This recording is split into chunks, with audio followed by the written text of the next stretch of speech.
ಬಹಳ ಅದ್ಭುತವಾದಂತಹ ಒಂದು ವಿಷಯ ಚರ್ಚೆಗೆ ಈ ಗೋಷ್ಠಿ ಕಾರಣ ಆಗಲಿದೆ. ಬರ್ಮಾಡ್ಕೊಳ್ಳೋಣ. Is literature inevitable for cinema? ಸಿನಿಮಾಗೆ ಸಾಹಿತ್ಯ ಅನಿವಾರ್ಯವೇ? ಈ ಪ್ರಶ್ನೆಯನ್ನ ಯಾರು ಕೇಳ್ತಾ ಇದ್ದೀವಿ? ಹಿರಿಯ ನಿರ್ದೇಶಕರಾದಂಥ ಶ್ರೀಯುತ ಗಿರೀಶ್ ಕಾಸರವಳ್ಳಿ ಅವರನ್ನ ಪ್ರೀತಿಯಿಂದ ವೇದಿಕೆಗೆ ಬರ್ಮಾಡ್ಕೊಳ್ಳೋಣ ಸರ್. ಹಾಗೆ ಶ್ರೀಯುತ ಕೆ ಪುಟ್ಟಸ್ವಾಮಿ ಅವರಿಗೆ ವೇದಿಕೆಗೆ ಆತ್ಮೀಯ ಸ್ವಾಗತ. ನಿರ್ದೇಶಕಿ ಸುಮನಾ ಕಿತ್ತೂರ್ ಅವರು, ಪ್ರೀತಿಯಿಂದ ಅವರನ್ನ ವೇದಿಕೆಗೆ ಬರ್ಮಾಡ್ಕೊಳ್ಳೋಣ. ಹಾಗೆ ರಘುನಾಥ್ ಚಹಾ ಅವರನ್ನು ಸಹ ನಾವು ವೇದಿಕೆಗೆ ಬರ್ಮಾಡ್ಕೊಳ್ಳೋಣ. ಸಿನಿಮಾ ಮತ್ತು ಸಾಹಿತ್ಯ, ಇಲ್ಲಿ ಸಾಹಿತಿಗಳು ಇದ್ದಾರೆ, ಸಿನಿಮಾ ನಿರ್ದೇಶಕರು ಇದ್ದಾರೆ. ಹಾಗಾದರೆ ಸಿನಿಮಾ ಮತ್ತು ಸಾಹಿತ್ಯದ ನಂಟು ಏನು?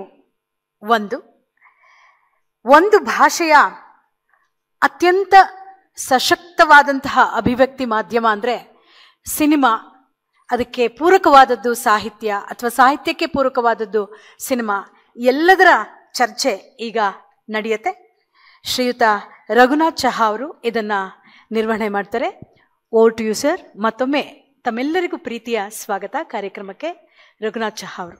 ಎಲ್ರಿಗೂ ನಮಸ್ಕಾರ. ಸಿನಿಮಾಕ್ಕೆ ಸಾಹಿತ್ಯ ಅಗತ್ಯವೇ ಅನ್ನುವಂತಹ ಜಿಜ್ಞಾಸೆ ಇವತ್ತಿನದಲ್ಲ. ಅದು ಬಹುಶಃ ಅದು ಸಿನಿಮಾ ಹುಟ್ಟಿದ ಸಂದರ್ಭದಿಂದಲೂ ಕೂಡ ಚಾಲ್ತಿಯಲ್ಲಿ ಇರಬಹುದಾದ ಪ್ರಶ್ನೆ ಅಂತ ನನಗೆ ಅನಿಸುತ್ತೆ. ಈ ಭಿನ್ನ ಕಲಾ ಪ್ರಕಾರಗಳು ಸಿನಿಮಾ ಮತ್ತು ಸಾಹಿತ್ಯ, ಇವುಗಳ ಅನನ್ಯತೆಯನ್ನು ಎತ್ತಿ ಹಿಡಿಯುವ ನಿಟ್ಟಿನಲ್ಲಿ ಬಹುಶಃ ರೂಪುಗೊಂಡಿರಬಹುದಾದ ಪ್ರಶ್ನೆ ಇದು ಅಂತ ನಾನು ಭಾವಿಸ್ತೇನೆ. ಅದು ಆದರೆ ಇವತ್ತಿನ ಸಂದರ್ಭ ಇದೆಯಲ್ಲ, ಅಂದರೆ ಡಿಜಿಟಲ್ ಕಾಲಘಟ್ಟ ಇದೆಯಲ್ಲ, ಈ ಕಾಲಘಟ್ಟದಲ್ಲಿ ಸಾಹಿತ್ಯ ಅನ್ನುವಂತಹದ್ದು ಬಹುಶಃ ಸಿನಿಮಾದಿಂದ ಹೆಚ್ಚು ಅಂತರವನ್ನು, ಆ ಎರಡೂ ಪ್ರಕಾರಗಳ ನಡುವೆ ಹೆಚ್ಚಿನ ಅಂತರ ಇರಬಹುದು ಅಂತ ನನಗೆ ಅನಿಸುತ್ತೆ. ಆ ಕಾರಣಕ್ಕೆ ಈ ಸಿನಿಮಾಕ್ಕೆ ಸಾಹಿತ್ಯ ಅಗತ್ಯವೇ ಅನ್ನುವಂತಹ ಪ್ರಶ್ನೆ ಈಗಲೂ ಕೂಡ ಪ್ರಸ್ತುತ ಅಂತ ನಾನು ಭಾವಿಸ್ತೇನೆ. ಈ ನೆಲೆಗಟ್ಟಿನಲ್ಲೇ ನಮ್ಮ ಈ ಚರ್ಚೆ ಸಾಗುತ್ತೆ ಅಂತ ನಾನು ಆಶಿಸ್ತೇನೆ. ಈ ಚರ್ಚೆಯನ್ನು ಮುಂದುವರಿಸಲಿಕ್ಕೆ ಮೊದಲು ಒಂದು ವಿಷಯವನ್ನು ಸ್ಪಷ್ಟಪಡಿಸಿಕೊಳ್ಳುವಂಥದ್ದು ಒಳ್ಳೆಯದು ಅಂತ ನನಗೆ ಅನಿಸುತ್ತೆ. ಸಿನಿಮಾದಲ್ಲಿ ಸಾಹಿತ್ಯ, ಅದರ ಸ್ವರೂಪ ಯಾವ ಬಗೆ ಅನ್ನುವಂತಹದ್ದು.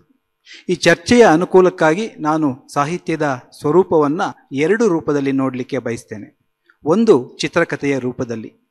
ಯಾವುದೇ ಸಿನಿಮಾಕ್ಕೆ ಚಿತ್ರಕಥೆ ಅಥವಾ ಸ್ಕ್ರಿಪ್ಟ್ ಅನ್ನುವಂಥದ್ದು ಅನಿವಾರ್ಯ ಅನ್ನುವಂಥದ್ದನ್ನು, ಅಥವಾ ಸಿನಿಮಾದ ಆತ್ಮ ಸ್ಕ್ರಿಪ್ಟ್ ಅನ್ನುವಂಥದ್ದನ್ನು ನಾವೆಲ್ಲರೂ ಒಪ್ತೇವೆ. ಅದು ಆ ಸ್ಕ್ರಿಪ್ಟ್ ಅನ್ನುವಂಥದ್ದನ್ನು ಸಾಹಿತ್ಯ ಅಂತ ನೋಡಲಿಕ್ಕೆ ಸಾಧ್ಯ ಇದೆ. ಎರಡನೇ ಸ್ವರೂಪ, ನಾವು ಯಾವುದನ್ನು ಸಾಹಿತ್ಯ ಅಂತ ಕರಿತೇವೆ, ಕತೆ ಅಥವಾ ಕಾದಂಬರಿ, ಕವಿತೆ, ಈ ಯಾವುದೇ ಪ್ರಕಾರವನ್ನು ಸಿನಿಮಾಕ್ಕೆ ಅಳವಡಿಸಿಕೊಳ್ಳುವಂಥ ಒಂದು ಪ್ರಕ್ರಿಯೆಗೆ ಸಂಬಂಧಪಟ್ಟದ್ದು. ಬಹುಶಃ ನಾವೆಲ್ಲರೂ ಸಿನಿಮಾ ಮತ್ತು ಸಾಹಿತ್ಯದ ನಡುವಿನ ನಂಟಿನ ಬಗ್ಗೆ ಯೋಚನೆ ಮಾಡಬೇಕಾದ್ರೆ ಈ ಕತೆ ಅಥವಾ ಕಾದಂಬರಿಯನ್ನು ಸಿನಿಮಾಕ್ಕೆ ಒಗ್ಗಿಸಿಕೊಳ್ಳುವ ಪ್ರಕ್ರಿಯೆಯೇ ನಮ್ಮ ಮನಸ್ಸಲ್ಲಿರುತ್ತೆ ಅಂತ ನನಗೆ ಅನಿಸುತ್ತೆ. ಬಹುತೇಕ ಸಂದರ್ಭಗಳಲ್ಲಿ ಇದು ಒಂದು ಜನಪ್ರಿಯ ಗ್ರಹಿಕೆ ಕೂಡ ಹೌದು ಅಂತ ನಾನು ಭಾವಿಸ್ತೇನೆ. ಈ ಚರ್ಚೆಯನ್ನು ಈಗ ಮೂವರು ಹಿರಿಯರು ನಮ್ಮ ಜೊತೆ ಇದ್ದಾರೆ. ಅವ್ರ ಜೊತೆ ಮುಂದುವರಿಸೋದಕ್ಕೆ ಮೊದಲು ಒಂದೆರಡು ಸಾಲುಗಳಲ್ಲಿ ಅವರ ಔಪಚಾರಿಕ ಪರಿಚಯವನ್ನು ಮಾಡಿಕೊಡ್ಲಿಕ್ಕೆ ಬಯಸ್ತೇನೆ. ಗಿರೀಶ್ ಕಾಸರವಳ್ಳಿ ಅವರು ನಮ್ಮೆಲ್ಲರಿಗೂ ಗೊತ್ತು, ಕನ್ನಡದ ಬಹುದೊಡ್ಡ ನಿರ್ದೇಶಕರು. ಅಷ್ಟು ಮಾತ್ರ ಅಲ್ಲ, ಈ ದೇಶದ ಬಹುಮುಖ್ಯ ನಿರ್ದೇಶಕರಲ್ಲಿ ಅವರು ಒಬ್ಬರು. ಕನ್ನಡದ ಅಸ್ಮಿತೆಯನ್ನು ಜಾಗತಿಕ ನೆಲೆಗಟ್ಟಿನಲ್ಲಿ ಹಬ್ಬಿಸ್ತಾ ಇರುವಂತಹ ಬಹುದೊಡ್ಡ ನಿರ್ದೇಶಕರು ಗಿರೀಶ್ ಕಾಸರವಳ್ಳಿ ಅವರು. ಬರೀ ನಿರ್ದೇಶಕರು ಮಾತ್ರ ಅಲ್ಲ, ಸಿನಿಮಾ ಮೀಮಾಂಸೆಯ ಬಗ್ಗೆ ತುಂಬ ಅಧಿಕೃತವಾಗಿ ಮಾತನಾಡಬಲ್ಲಂತಹ ವೈಯಾಕರಣಿ ಕೂಡ ಅವರು ಹೌದು. ಸುಮನ್ ಕಿತ್ತೂರ್ ನಮಗೆಲ್ರಿಗೂ ಗೊತ್ತಿರುವ ಹಾಗೆ ಹೊಸ ತಲೆಮಾರಿನ ನಿರ್ದೇಶಕಿಯರಲ್ಲಿ ಅತ್ಯಂತ ಪ್ರಮುಖವಾದವರು. ಅದು ಸಾಹಿತ್ಯ ಕೃತಿಗಳನ್ನು ಸಿನಿಮಾಕ್ಕೆ ಅಳವಡಿಸುವ ನಿಟ್ಟಿನಲ್ಲಿ ಅವರು ತೋರಿರುವಂತಹ ಪ್ರಯೋಗಗಳು ಜನಪ್ರಿಯವಾಗಿಯೂ ಗೆದ್ದಿವೆ ಮತ್ತು ಸಹೃದಯರ ಗಮನವನ್ನು ಸೆಳೆದಿರೋದನ್ನು ನಾವು ಗಮನಿಸ್ಬೋದು. ಮತ್ತು ಪುಟ್ಟಸ್ವಾಮಿ ಅವರು ಕನ್ನಡ ಸಿನಿಮಾ ಸಂಸ್ಕೃತಿಯ ಬಗ್ಗೆ ಮಾತನಾಡುವಂತಹ ಬೆರಳೆಣಿಕೆಯ ಬರಹಗಾರರಲ್ಲಿ ಪ್ರಮುಖರು ಅಂತ ನಾನು ಭಾವಿಸ್ತೇನೆ. ಕನ್ನಡ ಸಿನಿಮಾವನ್ನು ಸಂಸ್ಕೃತಿಯ ಭಾಗವಾಗಿ ನೋಡ್ತಾ ಇರುವಂತಹ ಅಥವಾ ಅದನ್ನು ಬರವಣಿಗೆಯ ರೂಪದಲ್ಲಿ ದಾಖಲಿಸ್ತಾ ಇರುವಂತಹ ಮೊದಲಿಗರು, ಈಗ ನಮ್ಮ ನಡುವೆ ಇರುವಂತಹ ಬರಹಗಾರರಲ್ಲಿ ಮೊದಲಿಗರು ಅಂತ ಪುಟ್ಟಸ್ವಾಮಿ ಅವ್ರ ಬಗ್ಗೆ ಹೇಳಲಿಕ್ಕೆ ನನಗೆ ವಿಶೇಷ ಒಂದು ಅಭಿಮಾನದ ಸಂಗತಿ ಅಂತ ನಾನು ಭಾವಿಸ್ತೇನೆ. ಮತ್ತು ಅವರು ಸಿನಿಮಾ ಬರವಣಿಗೆಗಾಗಿ, ಸಿನಿಮಾಯಾನ ಕೃತಿಗಾಗಿ ರಾಷ್ಟ್ರ ಪ್ರಶಸ್ತಿಯನ್ನು ಪಡೆದಿರುವಂತಹ ಬರಹಗಾರರು. ಈ ಮೂರೂ ಜನ ಬರಹಗಾರರು ಅಥವಾ ಸಿನಿಮಾ ವ್ಯಕ್ತಿಗಳು ಈ ಸಿನಿಮಾ ಮತ್ತು ಸಾಹಿತ್ಯದ ನಡುವಿನ ನಂಟಿನ ಕುರಿತು ತಮ್ಮ ವಿಚಾರಗಳನ್ನು ಹಂಚಿಕೊಳ್ಳಿಕ್ಕೆ ಸಿದ್ಧವಾಗಿದ್ದಾರೆ. ಅವರನ್ನು ಈ ಕಾರ್ಯಕ್ರಮಕ್ಕೆ ಸ್ವಾಗತಿಸ್ತಾ ಇದ್ದೇನೆ.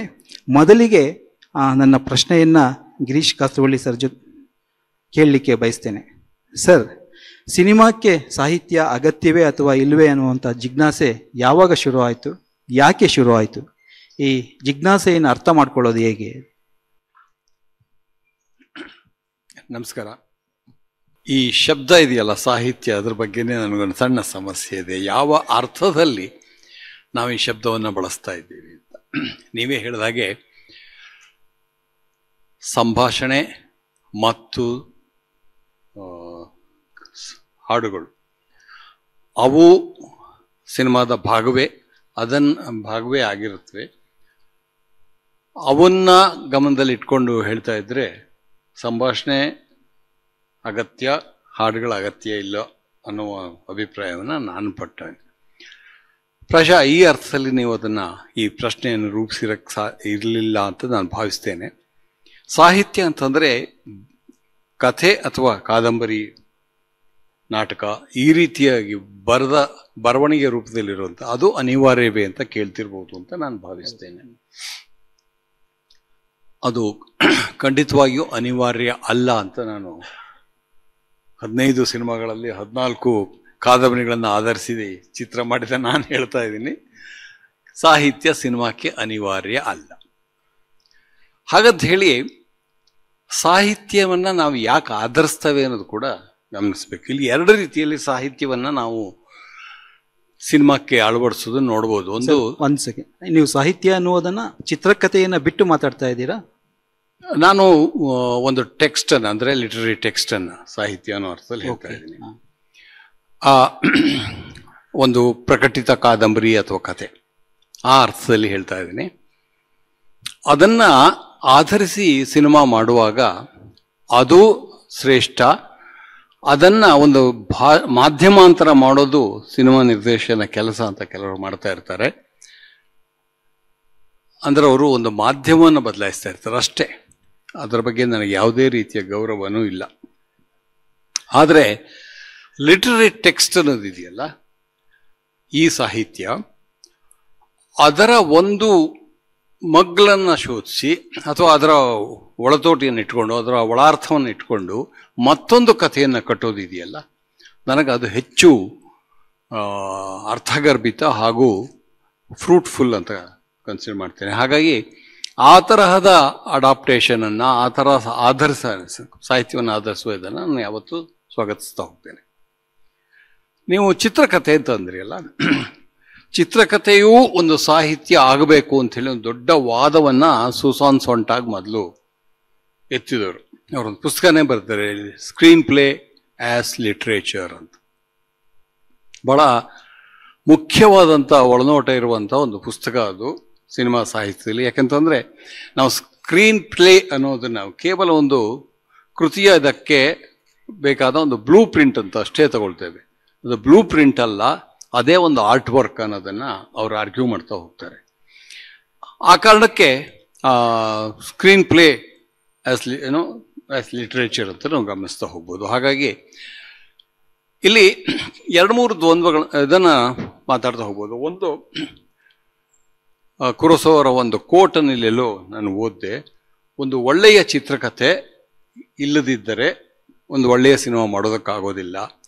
ಒಳ್ಳೆಯ ಸಿನಿಮಾಕ್ಕೆ, ಅದು ಒಂದು ಕೆಟ್ಟ ಸಿನಿಮಾ ಚಿತ್ರಕಥೆಯಿಂದ ಒಳ್ಳೆಯ ಸಿನಿಮಾ ಮಾಡೋದಕ್ಕೆ ಸಾಧ್ಯವೇ ಇಲ್ಲ ಅಂತೆ.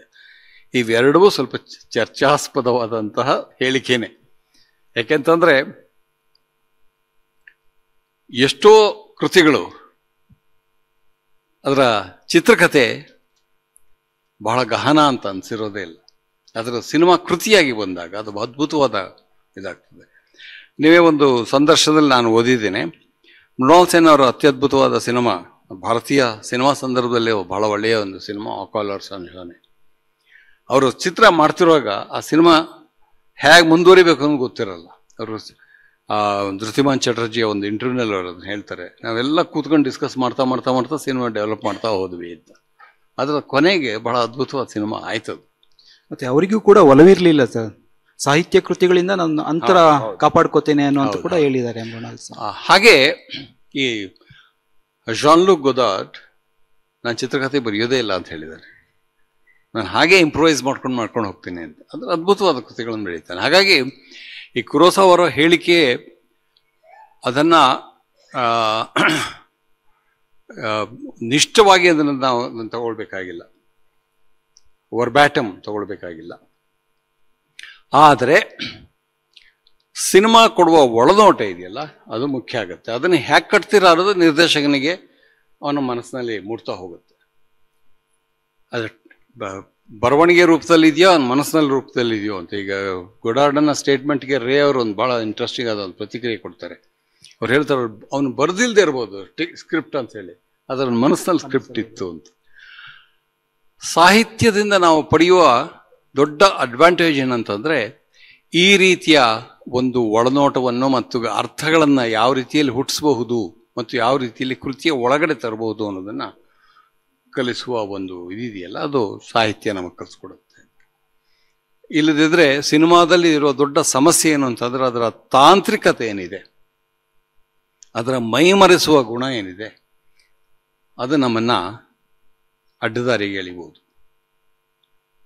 ಸಾಹಿತ್ಯದ ಓದು, ಸಾಹಿತ್ಯದವನ್ನು ಅರ್ಥ ಮಾಡಿಕೊಂಡಾಗ ಅದನ್ನು ನಿಲ್ಲಿಸುತ್ತೆ. ಹಾಗಾಗಿ ಆ ಕಾರಣಕ್ಕೆ ಸಾಹಿತ್ಯದ ಓದು ಅಗತ್ಯ ಅಂತ ನಾನು ಭಾವಿಸಿದ್ದೀನಿ. ಎರಡು ಕಾಂಟ್ರಾಡಿಕ್ಷನ್ ಸ್ಟೇಟ್ಮೆಂಟ್ ನಾನೇ ಹೇಳ್ತಾ ಇದ್ದೀನಿ. ಸಾಹಿತ್ಯ ಅಗತ್ಯ ಇಲ್ಲ ಅಂತ ಹೇಳ್ತಾನೆ, ಸಾಹಿತ್ಯದ ಓದು ಸಿನಿಮಾದ ಕಟ್ಟುವ ಕ್ರಮವನ್ನು ಅಥವಾ ಸಿನಿಮಾವನ್ನು ಅರ್ಥೈಸುವ ಕ್ರಮವನ್ನು ಹರಳುಗಟ್ಟಿಸ್ತಾ ಹೋಗುತ್ತೆ ಅನ್ನೋದನ್ನು ಹೇಳ್ತಾ ಇದ್ದೀನಿ. ಸಾಹಿತ್ಯದ ಅಗತ್ಯ ಇಲ್ಲ ಅಂತ ಹೇಳ್ತೇನೆ. ಬಹುತೇಕ ನಿಮ್ಮ ಎಲ್ಲ ಸಿನಿಮಾಗಳಿಗೂ ಕೂಡ ಮತ್ತೆ ಮತ್ತೆ ಸಾಹಿತ್ಯದ ಮೊರೆನೇ ಹೋಗ್ತೀರಿ ಕಥೆಗಳನ್ನ ಹುಡುಕ್ಲಿಕ್ಕೆ. ಸರ್ ನಿಮ್ಗೆ ಏನಿಸುತ್ತೆ? ಒಂದು ನಿಮಿಷ, ಸಾಹಿತ್ಯದ ಮೊರೆ ಹೋದ್ರು ಅಲ್ಲಿ ಒಂದು ಲಿಟ್ರೇಚರ್ ಬೇರೆ, ಲಿಟ್ರರಿನೆಸ್ ಬೇರೆ ಅಲ್ಲ. ಖಂಡಿತ ಸರ್. ಸಿನಿಮಾದಲ್ಲಿ ಅದು ಸಾಹಿತ್ಯವನ್ನ ಆಧರಿಸದೇ ಇದ್ರೂ ಅದಕ್ಕೆ ಲಿಟ್ರರಿ ಆಗಿರಬಹುದು, ಅಥವಾ ಒಂದು ಸಾಹಿತ್ಯವನ್ನು ಆಧರಿಸಿಯೋ ಅದು ಲಿಟ್ರರಿ ಆಗದೇನೂ ಇರಬಹುದು. ಈ ವ್ಯತ್ಯಾಸವನ್ನು ಗಮನಿಸಬೇಕು. ಸರ್, ನಿಮ್ಮ ಅಭಿಪ್ರಾಯ ಭಿನ್ನವಾಗಿದೆಯಾ ಇದ್ರ ಬಗ್ಗೆ?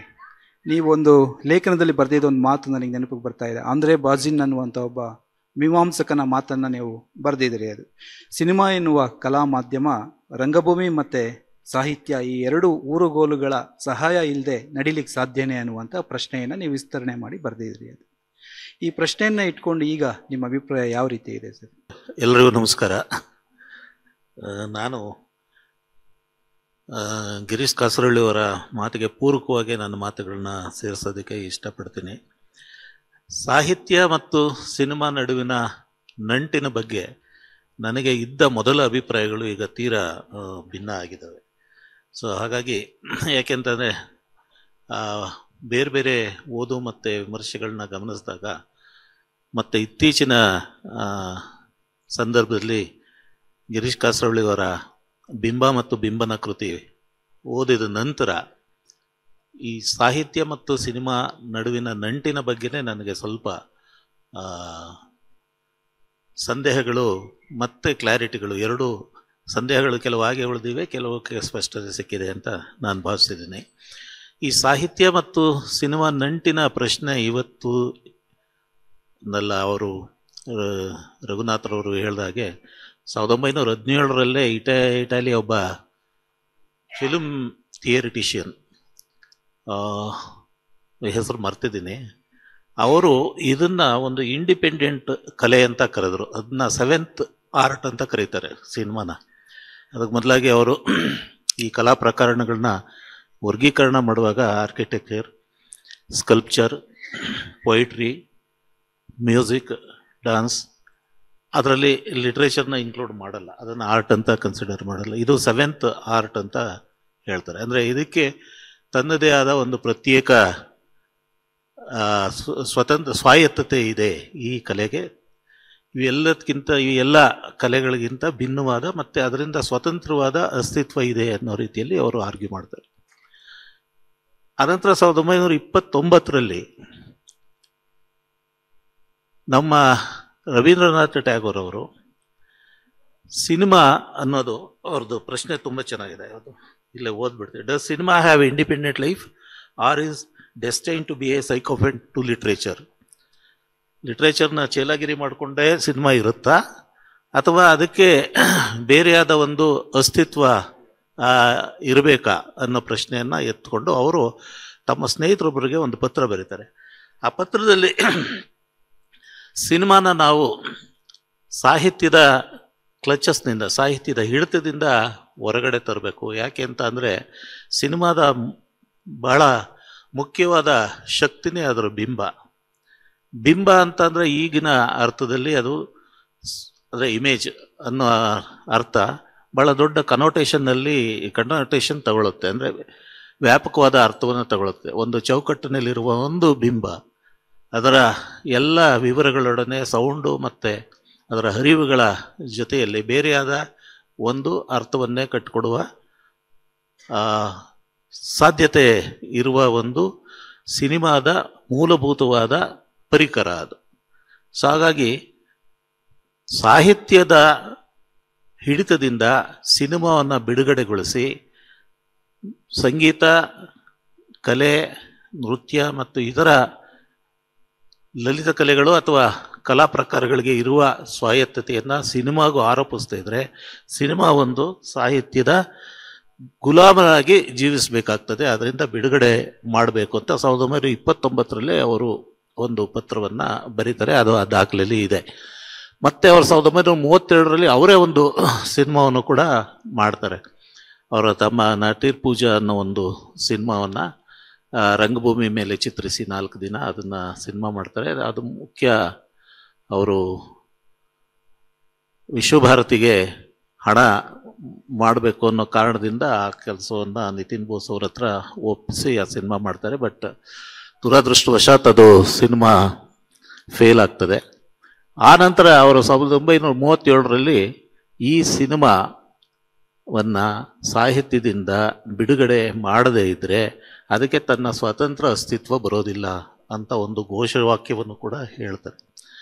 ಆನಂತರ ನೀವು ಹೇಳಿದಾಗೆ ಆಂಡ್ರೆ ಬಾಜಿನ್ ವಾಟ್ ಈಸ್ ಸಿನಿಮಾ ಅನ್ನೋ ಪುಸ್ತಕದಲ್ಲಿ ಮಿಕ್ಸ್ಡ್ಸ್ ಸಿನಿಮಾ ಅನ್ನೋ ಒಂದು ಅಧ್ಯಾಯದಲ್ಲಿ ನೀವು ಉಲ್ಲೇಖ ಮಾಡಿದ ಮಾತುಗಳನ್ನ ಹೇಳ್ತಾರೆ.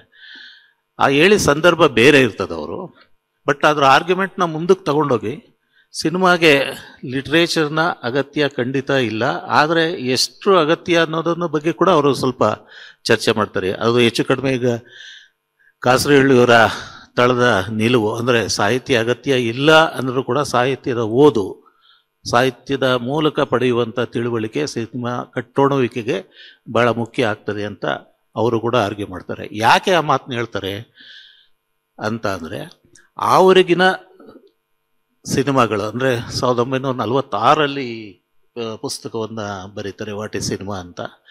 ಆವರೆಗಿನ ಸಿನಿಮಾಗಳು ಸಾಹಿತ್ಯದಿಂದ ಕಥಾವಸ್ತುವನ್ನು ಥಿಯೇಟರ್ನಿಂದ ನಿರೂಪಣೆಯ ಸಂವಿಧಾನವನ್ನು ಎರವಲು ಪಡ್ಕೊಂಡು ಬಂದ ರೀತಿಯಲ್ಲಿ ಸಿನಿಮಾಗಳು ತಯಾರಾಗಿರ್ತವೆ. ಸೊ ಹಾಗಾಗಿ ಒಂದು ಬಹಳ ಮುಖ್ಯವಾದ ಪ್ರಶ್ನೆ ಏನಾಗ್ತಾ ಇದೆ ಅಂದರೆ ಸಿನಿಮಾ ಮತ್ತು ರಂಗಭೂಮಿ ಎರಡೂ ಇಲ್ಲದೆ ಇದ್ರೆ, ಅಂದರೆ ವಸ್ತು ಮತ್ತು ತಾಂತ್ರಿಕತೆಗೆ, ವಸ್ತು ಮತ್ತು ನಿರೂಪಣೆಯ ಸಂವಿಧಾನಕ್ಕೆ ಇವೆರಡೂ ಊರುಗೋಲುಗಳಾಗದೇ ಇದ್ದರೆ ಸಿನಿಮಾ ಅನ್ನೋ ಕಲೆ ಉಳಿಯೋದಕ್ಕೆ ಸಾಧ್ಯವಿಲ್ಲ ಅನ್ನೋ ಒಂದು ಅಭಿಪ್ರಾಯ ಇರ್ತದೆ. ಹಾಗಾಗಿ ಅವರು ಆ ಪ್ರಶ್ನೆಯನ್ನು ಹಾಕ್ಕೊಂಡು ಮುಂದೆ ಅದನ್ನು ವಿಸ್ತರಿಸ್ತಾ ಇಲ್ಲ, ಅದು ಎಷ್ಟು ಮಟ್ಟಿಗೆ ಸಾಹಿತ್ಯ ಅದಕ್ಕೆ ಋಣಿಯಾಗಿರಬೇಕು ಮತ್ತು ಎಷ್ಟು ಮಟ್ಟಿಗೆ ಇರಬಾರ್ದು ಅನ್ನೋದನ್ನು ವ್ಯಾಖ್ಯಾನ ಮಾಡ್ತಾ ಹೋಗ್ತಾರೆ. ಯಾಕೆ ಅಂತಂದರೆ ಯಾವುದೇ ಕಲೆ ತನ್ನ ಆರಂಭದ ಸ್ಥಿತಿಯಲ್ಲಿ ಬೇರೆ ಕಲೆಗಳ ಈಗಾಗಲೇ ವಿಕಾಸ ಹೊಂದಿರುವ ಕಲೆಗಳಿಂದ ಕೆಲವು ಸ್ಫೂರ್ತಿಯನ್ನು ಪಡೆದುಕೊಳ್ತವೆ, ಕೆಲವು ಅಂಶಗಳನ್ನ ಅವು ತನ್ನದಾಗಿ ಮಾಡಿಕೊಳ್ಳುವ ಪ್ರಯತ್ನವನ್ನು ಮಾಡ್ತವೆ. ಆ ಪ್ರಯತ್ನದಲ್ಲಿ ಸಿನಿಮಾ ಭಾಳ ಯಶಸ್ಸನ್ನು ಕಂಡಿದೆ ಅಂತ ಆರ್ಗ್ಯೂ ಮಾಡ್ತಾ, ಅದಕ್ಕಾಗಿ ಅವರು ಸಾಹಿತ್ಯದ ಕೃತಿಯನ್ನು ಆಧರಿಸಿದ್ರು. ಸಿನಿಮಾ ತಯಾರಾದ ಮೇಲೆ ಅಲ್ಲಿನ ಕ್ಯಾರೆಕ್ಟರ್ಗಳಿಗೆ, ಕತೆಗಳಿಗೆ ಒಂದು ಪ್ರತ್ಯೇಕವಾದ ಇಂಡಿಪೆಂಡೆಂಟ್ ಆದ ಸ್ವರೂಪ ಬರ್ತದೆ ಅಂತ. ಅದಕ್ಕೆ ಅವರು ಅಲೆಕ್ಸಾಂಡರ್ ಡೂಮಾಸ್ ಕಾದಂಬರಿ ಆಧಾರಿತ 3 ಮಸ್ಕೆಟಿಯರ್ಸ್ ಸಿನಿಮಾದ ಉದಾಹರಣೆಯನ್ನು ಕೊಡ್ತಾರೆ.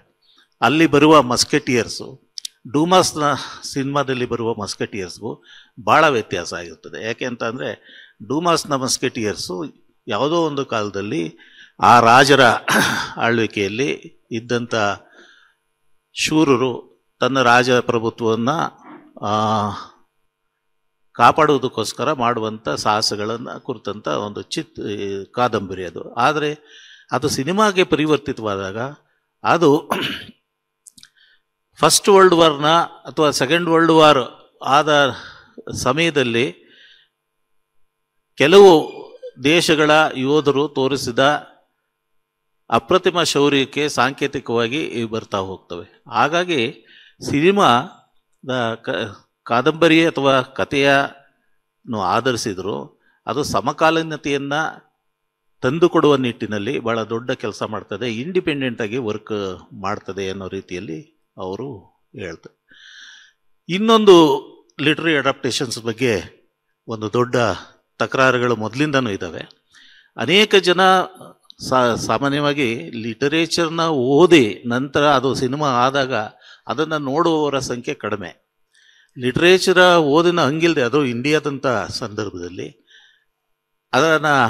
ಅದರ ಯಾವುದೋ ಸಾಹಿತ್ಯ ಕೃತಿಯ ತಿಳುವಳಿಕೆ ಇಲ್ಲದೆ ಸಿನಿಮಾ ನೋಡುವವರ ಸಂಖ್ಯೆ ಜಾಸ್ತಿ.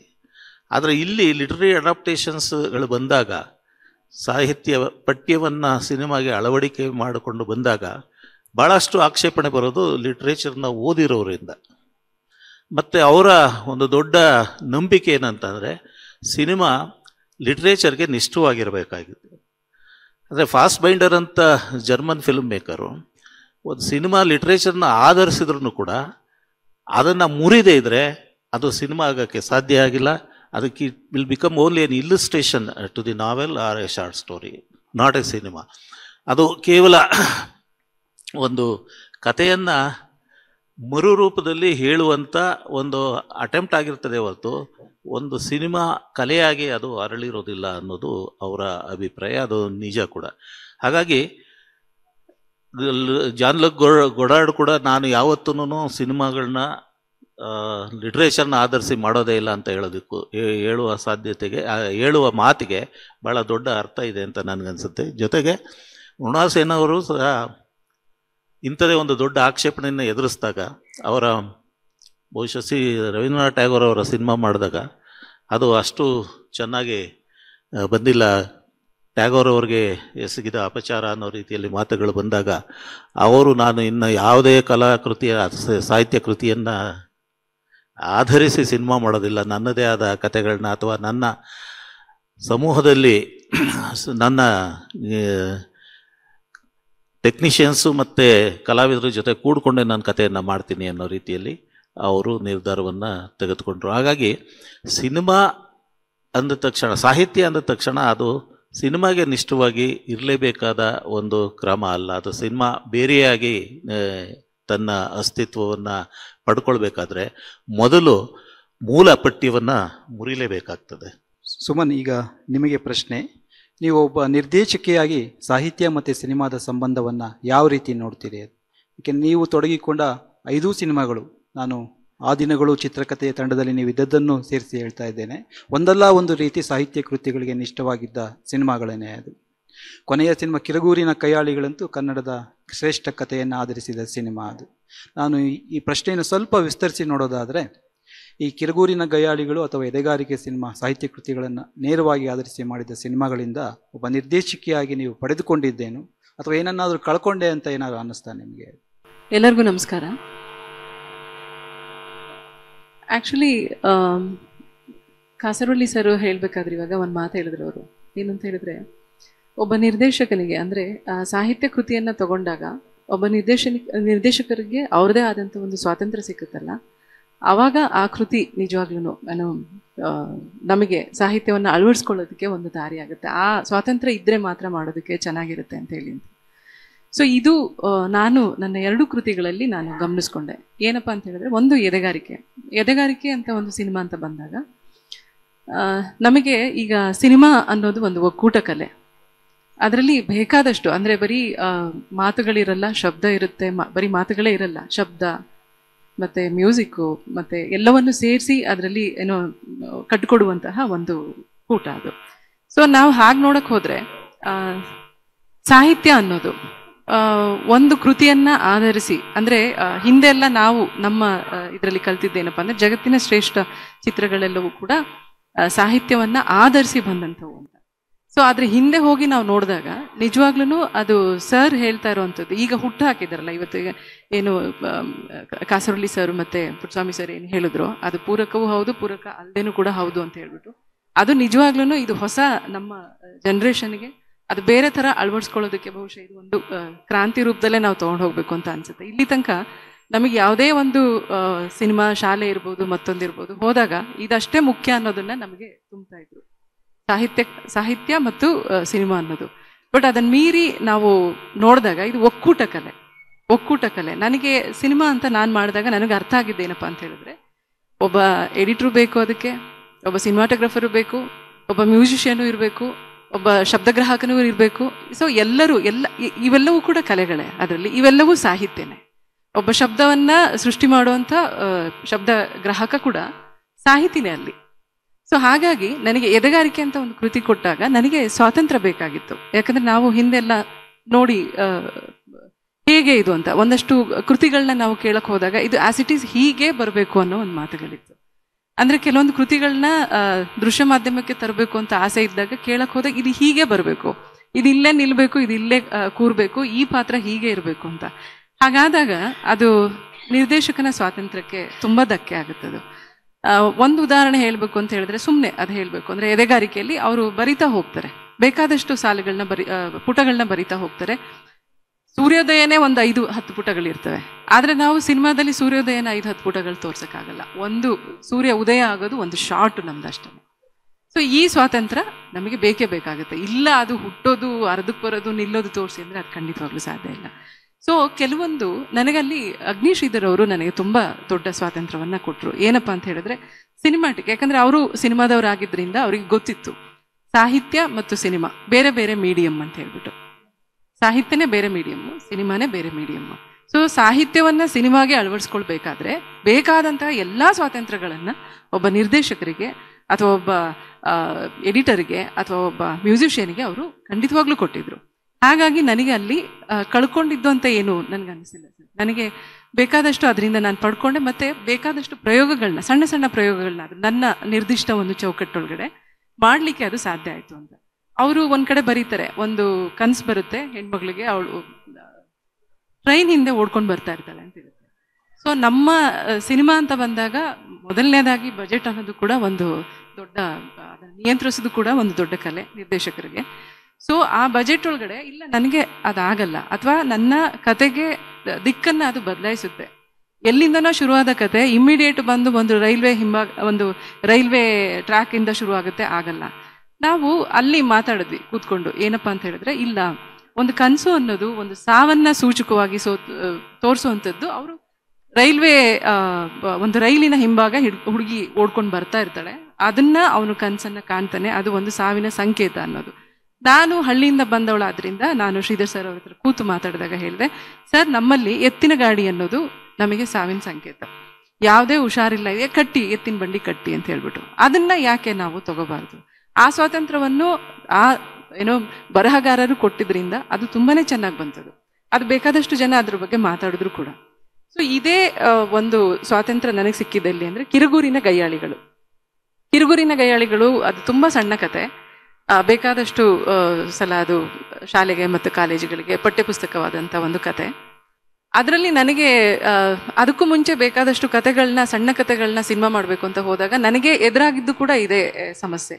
ಸಾಹಿತ್ಯ ಕೃತಿಯನ್ನ ಸಿನಿಮಾಗೆ ಮಾಡಬೇಕಾದ್ರೆ ಹೀಗೆ ಬರಬೇಕು, ಇದು ಚೇಂಜೇ ಆಗಬಾರ್ದು ಅಂತ. ಅದು ತುಂಬಾನೇ ಕಷ್ಟ ಆಗುತ್ತೆ, ನಮ್ಮನ್ನ ಕಟ್ಟು ಹಾಕ್ದಂಗೆ ಆಗುತ್ತದು. ಸೊ ಮತ್ತೆ ನಾನು ಕೇಳ್ಬೇಕಾ ಬೇಡವಾ ಅಂತ ಹೇಳಿ ಕಿರುಗೂರಿನ ಗಯ್ಯಾಳಿಗಳನ್ನ ಶ್ರೀಮತಿ ರಾಜೇಶ್ವರಿ ಅವ್ರ ಹತ್ರ ಕೇಳಿದಾಗ ಅವರು ಕತೆನೂ ಕೊಟ್ಟು ನನಗೆ ಹೇಳಿದ್ ಒಂದೇ ಒಂದು ಮಾತು, ನಿಮ್ಮ ಸ್ವಾತಂತ್ರ್ಯಕ್ಕೆ ಬಿಟ್ಟಿದ್ದು, ನೀವು ಯಾವ ಕಾರಣಕ್ಕೂ ಇಲ್ಲಿ ಏನು ತೇಜಸ್ವಿಗಳು ಏನು ಆಶಯ ಇಟ್ಕೊಂಡು ಬರ್ದಿದ್ರು ಅದು ಬೇರೆ ಕಡೆನೂ ಆಗ್ಬೋದು, ಇದೊಂದು ಚೌಕಟ್ಟು. ನಾನು ಹೇಳ್ದೆ ಅವ್ರಿಗೆ, ಖಂಡಿತವಾಗ್ಲೂ ಆ ಸ್ವಾತಂತ್ರ್ಯ ನನಗೆ ಬೇಕು, ಕೇಳಬೇಕು ಅಂತಿದ್ದೆ. ತುಂಬಾ ಸಂತೋಷ. ಈಗ ನಾನು ಬಯಲುಸೀಮೆಯಿಂದ ಬಂದಿದ್ದೀನಿ. ನನಗೆ ಇದನ್ನ ಬಯಲುಸೀಮೆಗೆ ಅಳವಡಿಸ್ಕೊಂಡ್ರೆ, ಯಾಕಂದ್ರೆ ನಾನು ಹೆಚ್ಚು ನನ್ನ ಚಿಕ್ಕಮ್ಮಂದ್ರು, ದೊಡ್ಡಮ್ಮಂದ್ರು, ಹಳ್ಳಿಯ ವಾತಾವರಣ ಅವೆಲ್ಲವನ್ನು ಕೂಡ ನಾನು ಕಣ್ಣು ಕಟ್ಟದಂಗೆ ನಾ ಹೇಳಬಲ್ಲೆ. ಆದ್ರೆ ನನಗೆ ಗೊತ್ತಿಲ್ಲದಿರೋ ಅಂತ ಒಂದು ಇದು ಅಂತ ಬಂದಾಗ ಅದನ್ನ ನಾನು ಸ್ಟಡಿ ಮಾಡ್ಬೇಕಾಗತ್ತೆ. ಇದು ನನಗೆ ಹೆಚ್ಚು ಆತ್ಮವನ್ನ ಇಟ್ಕೊಳ್ಳೋದಕ್ಕೆ ತುಂಬಾ ಸಹಾಯವಾಗುತ್ತೆ ಅಂತ ಹೇಳ್ಬಿಟ್ಟು ಅವ್ರು ಕೊಟ್ಟಂತ ಒಂದು ಇದು ಬೇಕಾದಷ್ಟು ಅದಕ್ಕೆ ಸಂಬಂಧಪಟ್ಟಂಗೆ ಸಿನಿಮಾ ರಿಲೀಸ್ ಆದ್ಮೇಲೆ ಇಲ್ಲ ಅದು ತೇಜಸ್ವಿಗಳು ಚಿಕ್ಕಮಂಗ್ಳೂರಲ್ಲಿ ಕೂತು ಬರೆದ್ರು ಅನ್ನೋ ಕಾರಣಕ್ಕೆ ಚಿಕ್ಕಮಂಗ್ಳೂರ್ಲೇ ಅದನ್ನ ಮಾಡಬೇಕು ಅನ್ನೋದೇನಿರ್ಲಿಲ್ಲ. ಅದು ಸಣ್ಣ ಕಥೆ ಆಗಿತ್ತು. ನಾನದು ಬಯಲುಸೀಮೆಯ ಚೌಕಟ್ಟೊಳಗಡೆ ಇಟ್ಟಾಗ ಅದು ತುಂಬಾನೇ ಅದ್ಭುತವಾಗಿ ನನಗೆ ಅನ್ನಿಸ್ತು. ಒಬ್ಬ ಮೇಕರ್ಗೆ ನನಗೆ ಅನ್ನಿಸ್ತು. ಅದು ಬೇಕಾದಷ್ಟು ಜನಕ್ಕೆ ಅದು ಇಷ್ಟನೂ ಆಯ್ತು. ಆದ್ರೆ ಕೆಲವೊಂದು ಜನ ಅದಕ್ಕೆ ಇಲ್ಲ ಇಲ್ಲ ಇಲ್ಲ ಇದು ಇಲ್ಲ ಹಂಗಾಗಲ್ಲ. ಅದು ಕೆಲವೊಮ್ಮೆ ನಮ್ಮ ಅಂದ್ರೆ ಲಿಬರ್ಟಿಗಳು ಬೇರೆ ತರ ಇರ್ತವೆ. ಸೊ ಹಾಗಾಗಿ ನನಗೆ ಸಾಹಿತ್ಯ ಅಂತ ಅಂದಾಗ ಆ ಕಥೆನ ಯಾಕೆ ತಗೊಬೇಕಾಯ್ತು, ಮತ್ತೆ ಕಾದಂಬರಿಗಳನ್ನ ಯಾಕೆ ಕತೆ ಕಾದಂಬರಿಗಳನ್ನ ಯಾಕೆ ತಗೋಬೇಕಾಗುತ್ತೆ ಅಂದ್ರೆ, ಮೊದಲನೇದಾಗಿ ಪುಟ್ಟಸ್ವಾಮಿ ಸರ್ ಹೇಳ್ತಾ ಇದ್ರು, ಆಲ್ರೆಡಿ ಆಗಿರುವಂತಹ ಒಂದು ಬರೆದಿರುವಂತಹ ಒಂದು ಕೃತಿಯನ್ನ ಸಿನಿಮಾಗೆ ತರೋದು ಅದು ಕಲೆ ಅಂತ, ಅಂದ್ರೆ ಸಾಹಿತ್ಯ ಅಂತ ಅನ್ನಿಸ್ಕೊಳ್ಳೋದಕ್ಕೆ ಸ್ವಲ್ಪ ಇದಿದೆ ಅಂತ ಹೇಳಿ ಅವ್ರು ಕೋಟ್ ಮಾಡಿದ್ರು. ನನಗೆ ಎದೆಗಾರಿಕೆ ಆಗ್ಲಿ ಕಿರುಗೂರು ಆಗ್ಲಿ ತುಂಬಾ ಪಾಪ್ಯುಲರ್ ಕಥೆಗಳವು, ತುಂಬಾನೇ ಪಾಪ್ಯುಲರ್ ಕಥೆಗಳು. ಹೌದು, ಅದು ಆ ಪಾಪ್ಯುಲರ್ ಕಥೆಯಾಗಿ ಪ್ರತಿಯೊಬ್ಬರಿಗೂ ಅದರ ಅಂತ್ಯ ಏನು ಆರಂಭ ಏನು ಅಂತ ಗೊತ್ತಿದ್ದು ಕೂಡ ಮತ್ತೆ ಸಿನಿಮಾದೊಳಗಡೆ ಅಂದ್ರೆ ಬಿಂಬದೊಳಗಡೆ ಕಟ್ಕೊಟ್ಟು ಚಿತ್ರಿಕೆಯಲ್ಲಿ ಮಾಡಿಕೊಟ್ಟು ಮತ್ತೆ ವಾಪಸ್ಸು ಅದನ್ನು ನೋಡುವಿಕೆಗೆ ಒಳಪಡಿಸುವಂಥದ್ದು ಇದೆಲ್ಲ ಸ್ವಲ್ಪ ಅದು ಚಾಲೆಂಜಿಂಗ್ ಅಂತ ಅನ್ನಿಸ್ತು ನನಗೆ. ಅದ್ರ ಜೊತೆಗೆ ನನಗೆ ಕಿರುಗೂರಲ್ಲಿ ನಾನು ಯಾಕೆ ತಗೊಂಡೆ ಅಂತ ಹೇಳಿದಾಗ, ಸಾಹಿತ್ಯ ಅಂದಾಗ ಅದು ಒಂದು ಕತೆ ಅನ್ನೋದು ಒಂದು ತುಂಬಾ ಮೂಲ ಒಂದು ದ್ರವ್ಯ ಅಷ್ಟೇನೆ. ಆದ್ರೆ ಕಟ್ಟುವಿಕೆಗೆ ಸರ್ ಹೇಳ್ದಂಗೆ ನಾವು ಬೇಕಾದಷ್ಟು ನಮ್ಮದೇ ಆದಂತ ಇದನ್ನ ನಾವು ಅಳವಡಿಸ್ಕೋಬೇಕಾಗತ್ತೆ. ನನ್ಗೆ ಅನ್ಸಿದಲ್ಲಿ ಒಂದೇ, ಹೆಣ್ಣು ಮಕ್ಕಳುಗಳು ನಮ್ಮದು ಸಂಘರ್ಷ, ಹೆಣ್ಣು ಸ್ತ್ರೀ ಸಂವೇದನೆ ಅನ್ನೋದೇ ಒಂದು ಸಂಘರ್ಷ. ಹಾಗೆ ನೋಡಕ್ ಹೋದ್ರೆ ಸಾಹಿತ್ಯ ಅನ್ನೋದು ಯಾವುದು? ಸಾಹಿತ್ಯ ಅನ್ನೋದು ಯಾರಾದ್ರೂ ಬರ್ದಿರೋ ಕಥೆನೇ ತಗೋಬೇಕಾ, ಸಾಹಿತ್ಯನೇ ತಗೋಬೇಕಾ, ಕವನನೇ ತಗೋಬೇಕಾ? ಇಲ್ಲ, ಹೆಣ್ಣು ಸ್ತ್ರೀ ಸಂವೇದನೆನೇ ಒಂದು ಸಂಘರ್ಷ. ಆ ಸಂಘರ್ಷದಲ್ಲಿ ಬರುವಂತಹ ಏನೋ ನಮ್ಮ ಹೋರಾಟಗಳಿರ್ಬೋದು, ಅಥವಾ ಮಾತುಕತೆಗಳಿರ್ಬೋದು, ಅಥವಾ ನಮ್ಮ ಬೇಡಿಕೆಗಳಿರ್ಬೋದು, ಇವೆಲ್ಲವೂ ಕೂಡ ಅಂದ್ರೆ ಈ ನಾವು ಕೇಳುವಂತಹ ಕ್ರಿಯೆಯಲ್ಲಿ ಈ ಜಾಣ ಕುರುಡು ಜಾಣ ಕಿವುಡು ಆಗುವಂಥದ್ದಿದೆ ಅಲ್ಲ ಸಮಾಜ, ಅದು ಕೂಡ ಸಿನಿಮಾಗೆ ಸಾಹಿತ್ಯ. ಸೊ ಹಾಗಾಗಿ ನನಗೆ ಆ ಕಿರುಗುರು ಅದು ನನಗೆ ಇಲ್ಲ, ಈ ಒಂದು ಜಾಣ ಕುರುಡು ಜಾಣ ಕಿವುಡು ಇರುವಂತಹ ಒಂದು ಪುರುಷ ಪ್ರಧಾನ ಒಂದು ವ್ಯವಸ್ಥೆ ಒಳಗಡೆ ಈ ಸ್ತ್ರೀ ಸಂವೇದನೆಗಳು, ಸ್ತ್ರೀ ಒಂದು ಇದು ಬಂದು ಏನಪ್ಪಾ ಅಂತ ಹೇಳಿದ್ರೆ ಮಾತಾಡುತ್ತೆ, ತುಂಬಾ ಲೌಡಾಗಿ ಮಾತಾಡುತ್ತೆ, ಕ್ವಶನ್ ಕೇಳುತ್ತೆ.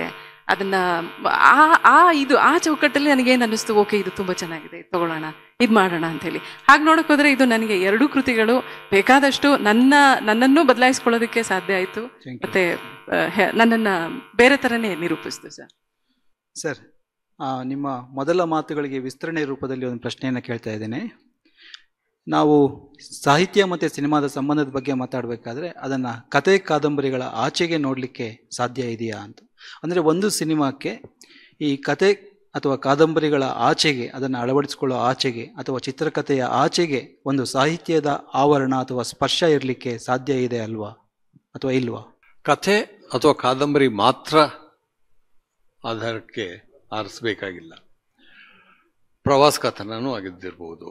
ಯಾವುದೇ ಒಂದು ಟೆಕ್ಸ್ಟ್ ಅನ್ನ ಬಿಟ್ಟು ಈ ಪ್ರಶ್ನೆ ಕೇಳ್ತಾ ಇದ್ದೇನೆ ಸರ್. ಟೆಕ್ಸ್ಟ್ಗಳ ಆಚೆಗೆ ಒಂದು ಸಾಹಿತ್ಯದ ಸ್ಪರ್ಶ ಅಥವಾ ಆವರಣ ಒಂದು ಸಿನಿಮಾಕ್ಕೆ ದೊರಕಲಿಕ್ಕೆ ಸಾಧ್ಯ ಇದೆಯಾ ಅಂತ. ಎಷ್ಟು ಸಿನಿಮಾ ಆಗ್ಬೋದು ವರ್ಷದಲ್ಲಿ? ಕನ್ನಡದಲ್ಲೇ ಆದರೂ ಕೂಡ ಒಂದು 200 ಸಿನಿಮಾ ಆಗ್ಬೋದು. ಆದರೆ ಎಷ್ಟು ಸಾಹಿತ್ಯ ಬರ್ಬೋದು ಕನ್ನಡದಲ್ಲಿ? ಎಷ್ಟು ತರಹದ ಸಾಹಿತ್ಯಗಳೆಲ್ಲ ಬರೋದಕ್ಕೆ ಸಾಧ್ಯ. ಆದರೆ ಆ ಕಾರಣಕ್ಕೆ ಹೇಳಿದ್ದು ಅದು ಬೇಕು ಅಂತ ಹೇಳಿ. ಆದರೆ ಸಾಹಿತ್ಯವೇ ಬೇಕಾ ಅಂತ ಕೇಳಿದರೆ ಇದು ಸಿನಿಮಾ ಮಾಧ್ಯಮದ ಹುಟ್ಟಿನಿಂದಲೂ ಬಂದಂಥ ಜಿಜ್ಞಾಸೆ. ಸಿನಿಮಾ ಸ್ವತಂತ್ರವಾದ ಒಂದು ಕಲೆ ಆಗೋದಕ್ಕೆ ಸಾಧ್ಯವೇ ಅಂತ ಹೇಳಿ. ಅದು ಮುಂಚೆ ಸಿನಿಮಾ ಅನ್ನೋದು ದೃಶ್ಯ ಮಾಧ್ಯಮ ಅಂತ ಶುರುವಾಯಿತು. ಯಾಕಂತಂದ್ರೆ ಸಾಹಿತ್ಯದಿಂದ ದೂರ ಆಗಬೇಕು ಅನ್ನೋ ಕಾರಣಕ್ಕೆ. ಅದು ಸೈಲೆಂಟ್ ಎರಾದಲ್ಲಿ ಶುರುವಾದದ್ದು. ದೃಶ್ಯಗಳೇ, ಬಿಂಬಗಳೇ ಸಿನಿಮಾದ ಭಾಷೆ ಅಂಥೇಳಿ. ಆನಂತರ ಆಂದ್ರೆ ಬಸೇನ್ ಅದನ್ನು ಹೇಳಿದರು, ಬರೀ ಬಿಂಬ ಅಲ್ಲ, ಶಬ್ದ ಬಿಂಬವೂ ಬಹಳ ಮುಖ್ಯವಾಗತ್ತೆ, ಅಂದರೆ ಶಬ್ದ ಅಂಥೇಳಿ. ಇವತ್ತು ಅವೆರಡನ್ನೂ ನೆಗೆಟ್ ಮಾಡಿ ಡೆಲ್ಯೂಸ್ ಏನು ಹೇಳ್ತಾನೆ ಅಂತಂದರೆ, ಟೈಮ್ ಅನ್ನೋದಿದೆಯಲ್ಲ ಅದು ಸಿನಿಮಾದ ಮೂಲವಾದ ಇದು ಅಂತ, ಮಾಧ್ಯಮ ಅಂತ. ನೀವು ಟೈಮನ್ನು ಹೇಗೆ ಕನ್ಸ್ಟ್ರಕ್ಟ್ ಮಾಡ್ತೀರೋ ಅದರ ಮೇಲೆ ಸಿನಿಮಾ ಭಾಷೆಯಾಗಿ ರೂಪುಗೊಳ್ತಾ ಹೋಗುತ್ತೆ. ಇದು ಯಾಕೆ ಹೇಳುತ್ತೆ ಅಂತಂದರೆ, ನಾವು ಬೇರೆ ಮಾಧ್ಯಮದಿಂದ ನಾವು ಹೇಗೆ ದೂರ ಹೋಗ್ಬೋದು ಅಂತ ಹೇಳ್ತಾ ಹೇಳ್ತಾ ಹೇಳ್ತಾ ಈ ನಿಲುವಿಗೆ ಅವರು ಬಂದಿದ್ದಾರೆ. ಹಾಗಾಗಿ ಇವತ್ತಿನ ಸಿನಿಮಾ ನಾವು ನೋಡೋದು ಸಾಹಿತ್ಯದಿಂದ ಆಧರಿಸಿದ್ರೂ ಕೂಡ ಅದು ಎಲ್ಲಿ ಸಿನಿಮಾತ್ಮಕ ಆಗುತ್ತೆ ಅಂತಂದರೆ, ಅದು ಯಾವ ರೀತಿಯಲ್ಲಿ ಕಾಲವನ್ನು ದುಡಿಸ್ಕೊಳ್ಳುತ್ತೆ ಅನ್ನೋದ್ರ ಮೇಲೆ. ಹಾಗಾಗಿ ಸಾಹಿತ್ಯ ಬೇಕು, ಅದರ ಸಾಹಿತ್ಯದ ಆ ಹೊರಾವರಣ ಅಲ್ಲ, ಆತ್ಮ ಬೇಕು. ಆತ್ಮವನ್ನು ನಾವು ಅರ್ಥ ಮಾಡ್ಕೊಂಡಾಗ ಇದು ಬೇಕು ಅಂತ. ಇದು ನಾನು ತುಂಬ ಕಡೆ ಇದನ್ನು ಹೇಳ್ತಾ ಇರ್ತೀನಿ. ಅಭಂಗ್ ಇದೆಯಲ್ಲ, ಅಭಂಗು ಸಾಹಿತ್ಯವೇ. ಅದರ ಅಭಂಗ್ ಓದಿದಾಗ ಅಥವಾ ಭೀಮಸೇನ್ ಜೋಶಿಯವರ ಅಭಂಗನ ಹಾಡಿದಾಗ ಅನುಭವಗಳೇ ಬೇರೆ. ಅದು ಸಿನಿಮಾದಲ್ಲೂ ರಂಗಭೂಮಿಯಲ್ಲೂ ಆಗುವ ಆ ಅನುಭವ, ಅದು ಸಾಹಿತ್ಯದಲ್ಲಿ ಓದಿದಾಗ ಸಿಗುವ ಅನುಭವ ಬೇರೆ ಬೇರೆನೆ. ಅಲ್ಲ ಸರ್, ಮತ್ತೆ ಒಂದು ಸಿನಿಮಾಕ್ಕೆ ಒಂದು ಪರಿಸರ, ಪ್ರಾದೇಶಿಕ ಪರಿಸರ ದೊರಕಲಿಕ್ಕೆ, ಒಂದು ನುಡಿಗಟ್ಟು ದೊರಕಲಿಕ್ಕೆ, ಭಾಷೆ ದೊರಕಲಿಕ್ಕೆ ಒಂದು ಸಾಹಿತ್ಯದ ಸಂವೇದನೆ ಬೇಕಲ್ವಾ? ಅದು ಎಷ್ಟು ಆಳವಾದಂಥ ಸಂಸ್ಕೃತಿಯನ್ನು ನಾವು ಅರ್ಥ ಮಾಡ್ಕೊಂಡಿತ್ತು ಅಷ್ಟು ಗಟ್ಟಿ ಆಗ್ತಾ ಹೋಗಿರುತ್ತೆ ಸಿನಿಮಾ. ಸಾಹಿತ್ಯಕ್ಕೂ ಅದೇ ಇರೋದು ಅಲ್ವಾ?